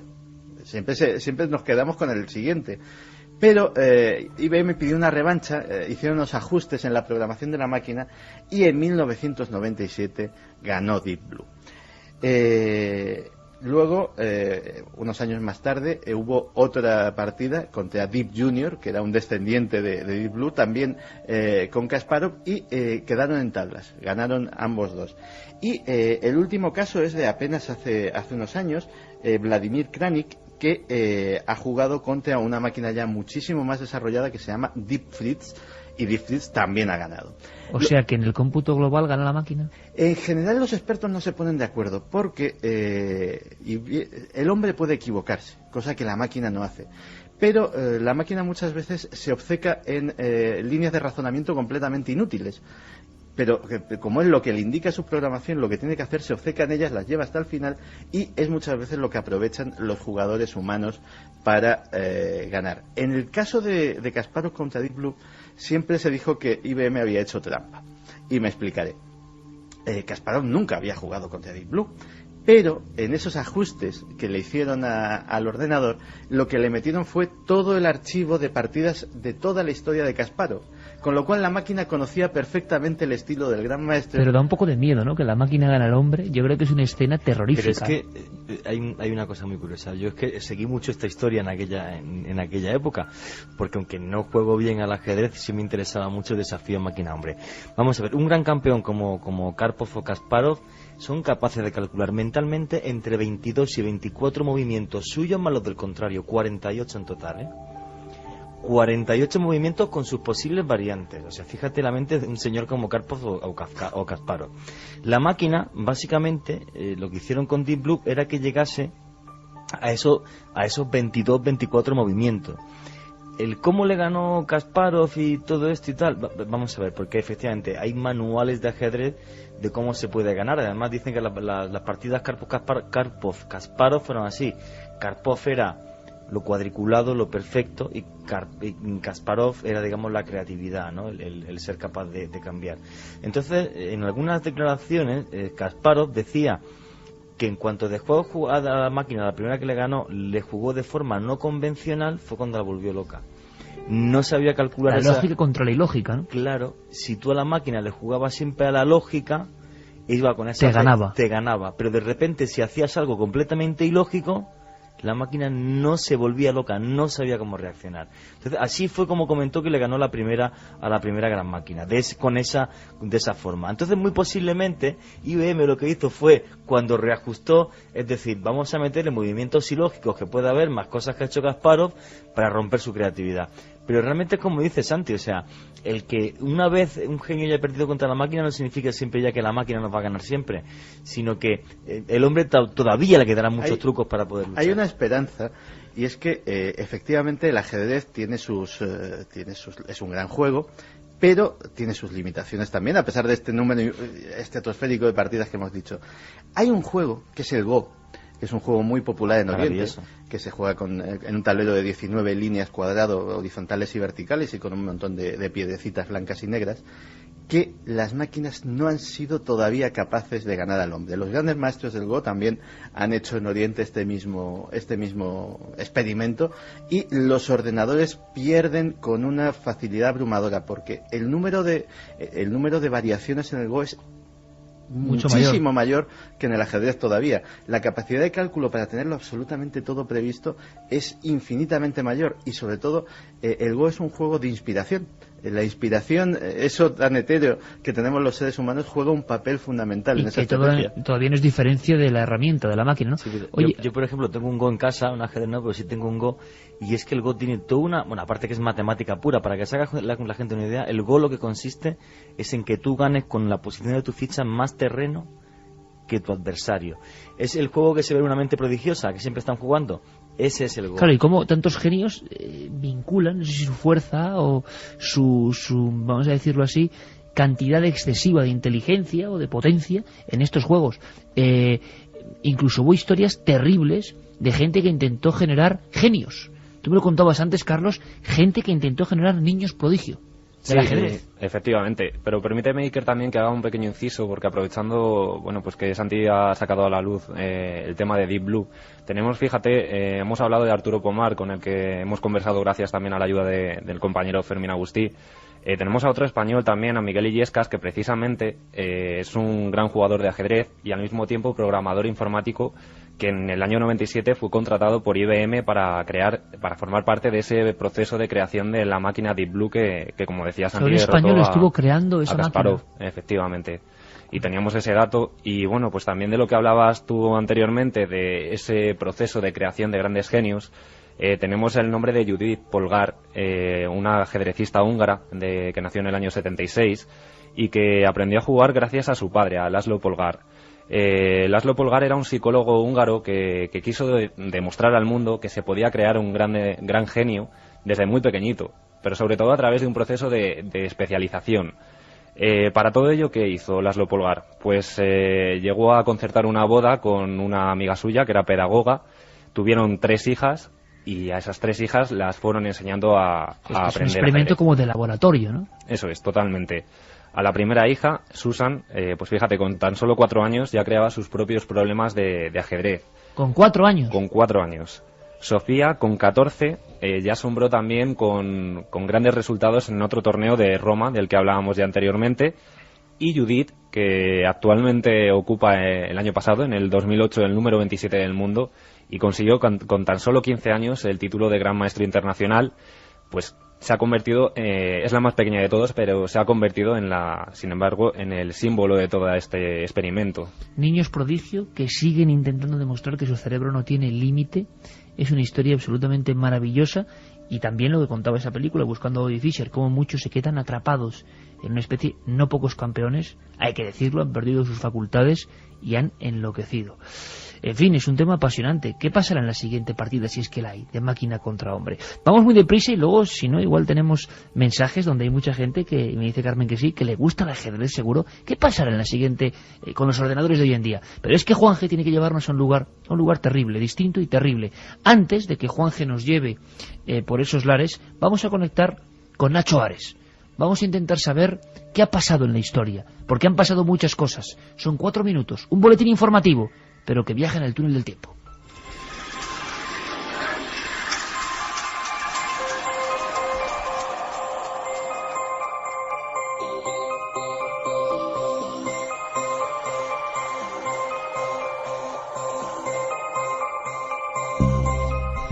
Como anunciamos hace pocas semanas, en Saqqara, Egipto, ha aparecido una nueva pirámide. Se trata del monumento funerario de la soberana Seseshet, una de las reinas más desconocidas.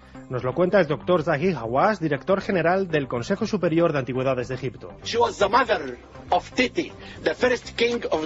Era la madre de Teti, el primer faraón de la sexta dinastía.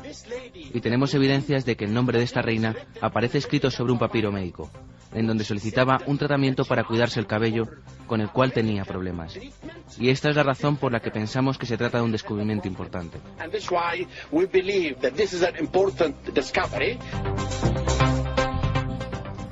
Los arqueólogos egipcios descubrieron la entrada de la pirámide y tras penetrar en el monumento se toparon con el sarcófago de la reina. En su interior han aparecido los restos de una momia, en concreto el cráneo, la pelvis y las piernas del cadáver, así como otras partes del cuerpo envueltas en lino que podrían pertenecer a la reina Sheshet. Esta pirámide puede ser la pirámide subsidiaria mejor conservada hasta ahora en Saqqara, ya que ha sido encontrado gran parte del recubrimiento de unos 2 metros de ancho, lo que nos demuestra que la pirámide estaba bellamente decorada. Aunque los antiguos arquitectos habían colocado 2 enormes losas de granito para impedir el acceso de los ladrones, estos realizaron un butrón para poder entrar directamente a la cámara funeraria hace más de 4.000 años.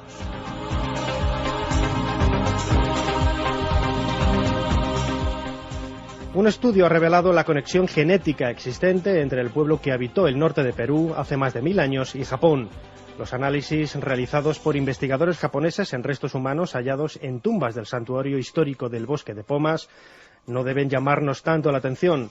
Nos lo explica el doctor Félix Jiménez, subdirector del Museo de América de Madrid. Lo que diría es que no me extraña lo más mínimo, es decir, no aporta nada nuevo, más que la comprobación experimental de algo que conocemos de siempre, que es que el poblamiento de América se realizó a través del estrecho de Bering. Es lógico pensar que pueden estar emparentados no solamente con los japoneses, sino con los chinos.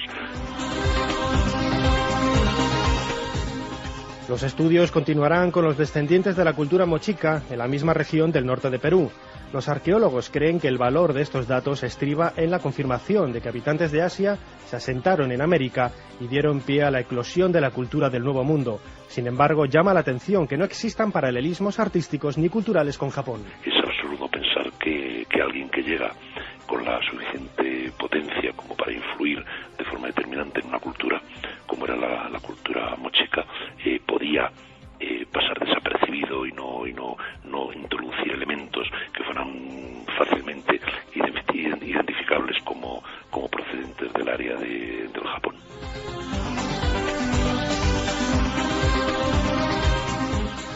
Continuamos con el ADN. Por primera vez se ha conseguido identificar el grupo sanguíneo de un neandertal.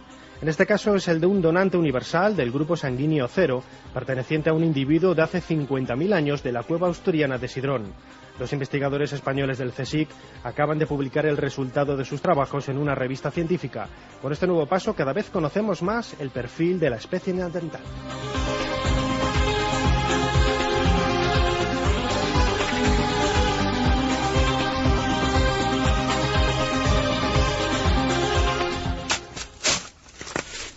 Palas, picos, personas que buscan algo, extraer de la tierra riqueza. A veces la riqueza tiene una historia de sangre y una historia oscura. A uno de esos enclaves oscuros nos lleva el explorador de otros mundos, nuestro compañero Juancio Vallejo. La montaña lloró, aquel tabú se rompió. La montaña lloró plata y a partir de ahí comenzó una historia de terror y tragedia que llega hasta nuestros días. Cuando los españoles se enteraron de que aquella montaña lloró, no escatimaron esfuerzos. Llevaron decenas de miles de personas como esclavos, todos los indígenas que había en la zona aymara y la zona inca. Decenas de miles de hombres que poco a poco fueron muriendo para sacar la plata que pagó la guerra de muchos reyes de España. Aquella locura, que parecía no tener fin, hacía que los hombres se volvieran locos. Las mayores fortunas del mundo en el siglo XVII se hicieron en Potosí. Potosí era la ciudad más habitada de todo el planeta Tierra en el siglo XVII. Tenía 160.000 habitantes. Era más grande que París, más grande que Londres, más grande que Madrid. Todos iban allí, ya que había fortuna para todos. Hubo un momento en el que uno de los mineros dijo: se podría hacer un puente de plata que uniera Potosí con Madrid. De ahí la expresión también, vale más que un Potosí. Pero ¿a costa de qué? ¿A costa de qué valía ese Potosí? Hay que pensar que los primeros 20 años la plata era tan pura en Sumajorco, en esta montaña cuyo tabú se rompió, que se extraía pura, sin que tuviera que ser ni siquiera reciclada, durante 20 años, 17 para ser exacto. A partir de ahí empezaron los problemas con toda la gente que llegaba, ya que muchos de ellos morían por silicosis, por accidentes, la locura para la riqueza y la guerra. Quizás la película que mejor refleja esto hoy día es Diamantes de Sangre. Escuchemos un corte de qué es lo que sucede hoy día en Sierra Leona, igual que pasaba en Sumacorco hace algunos siglos. Podría asesinarte y quedarme lo que tienes para mí. Entonces solo tendría un muerto más. en lugar de un avión lleno de lanzagranadas. Mejor yo hablo con gobierno, ¿eh? Al menos el gobierno puede pagarme, ¿eh? Espera, amigo. ¿Eso es lo que quieres? Toma. Tengo muchos, ya no sé dónde meterlos, amigos. Ya que la próxima vez te le puse... Pura diamante de sangre, digamos que como ninguna es capaz de reflejarnos la locura que hoy día se vive en Potosí, que hoy día se vive en Sierra Leona. Merece la pena escuchar otro corte. Debe entender, señor Bundy, que su diamante no podía caer en mejores manos que las nuestras. No es suficiente. 2 millones de libras es más de lo que nadie le ofrecería por ese diamante, dadas las circunstancias. Quiero lo que me prometió el señor Archer. ¿Y qué le prometió? Mi familia. Cuando la tenga aquí, le daré el diamante. ¿Sabéis lo que pensé cuando entré en ese reino del Supai, en ese reino del demonio? Quizás tenían razón los antiguos incas e aymaras. Pisar aquella montaña era un tabú que el hombre jamás tenía. Podían ganarla hasta tal punto que se quedó sin rivales que quisieran jugar contra ella. La abuela, madre mía. Sí, por desgracia en esa época perder contra una mujer quizá estaba considerado peor que perder contra un ordenador y perdió las ganas de seguir jugando al ajedrez. Ah, qué bonita historia, la de la abuela ajedrecista. Es que me sorprende la cantidad de gente que está enganchada a este milenario juego. Tiene una cosa muy bonita, que es el único deporte de competición donde no hay separación de sexos. Es decir, los campeonatos son mixtos y no hay ningún tipo de campeonato femenino. Puede haber mañana una gran campeona del mundo y que haya llegado allí compitiendo contra hombres. Vamos con los ganadores, sí, que es del laberinto de agua de Eric Fratini, publicado por Espasa. El primero es para Julio desde Castro del Río, en Córdoba, que nos decía: buenas madrugadas, queridos amigos, cada día, cada noche, cada madrugada nos volvéis a sorprender con esa forma de hacer radio. Por un momento he paseado por esas celdas de las que habláis sin haber estado nunca en Venecia. Seguid así quitándonos el sueño cada madrugada del fin de semana, que a mí por lo menos me hacéis feliz. Pues uno de los libros es para él. El otro es para Ángel, que nos dice: he estado 2 veces en Venecia, pero después de conocer lo que estáis contando, creo que habrá una tercera. Y el último es para una chica que nos escribe, que nos dice: buenas noches, familia, una tragedia que pasó en la familia de mi padre. Yo todavía no había nacido y una tarde de mala mar en el año 1970 o antes, en Guetaria, un pueblo guipuzcoano, 7 de mis tíos salieron a pescar como todas las tardes. Algo raro, pues ese día había mucha mar. La gente miraba cómo estaban entrando a puerto y un golpe de mar hizo desaparecer toda la embarcación sin rastro de cuerpos. Los buscaron día tras día, pero nada, no pudieron rescatar ningún cuerpo. Yo no conocí por mala suerte a 7 de mis tíos y mi padre tampoco pudo despedirse de 7 de sus hermanos. Eran 12 hijos y 7 se los llevó la mar. Pues no hay tiempo para más, absolutamente para nada más. Todo el equipo, la alineación titular, aquí, para contaros el misterio y la emoción. Sed muy felices, amigos.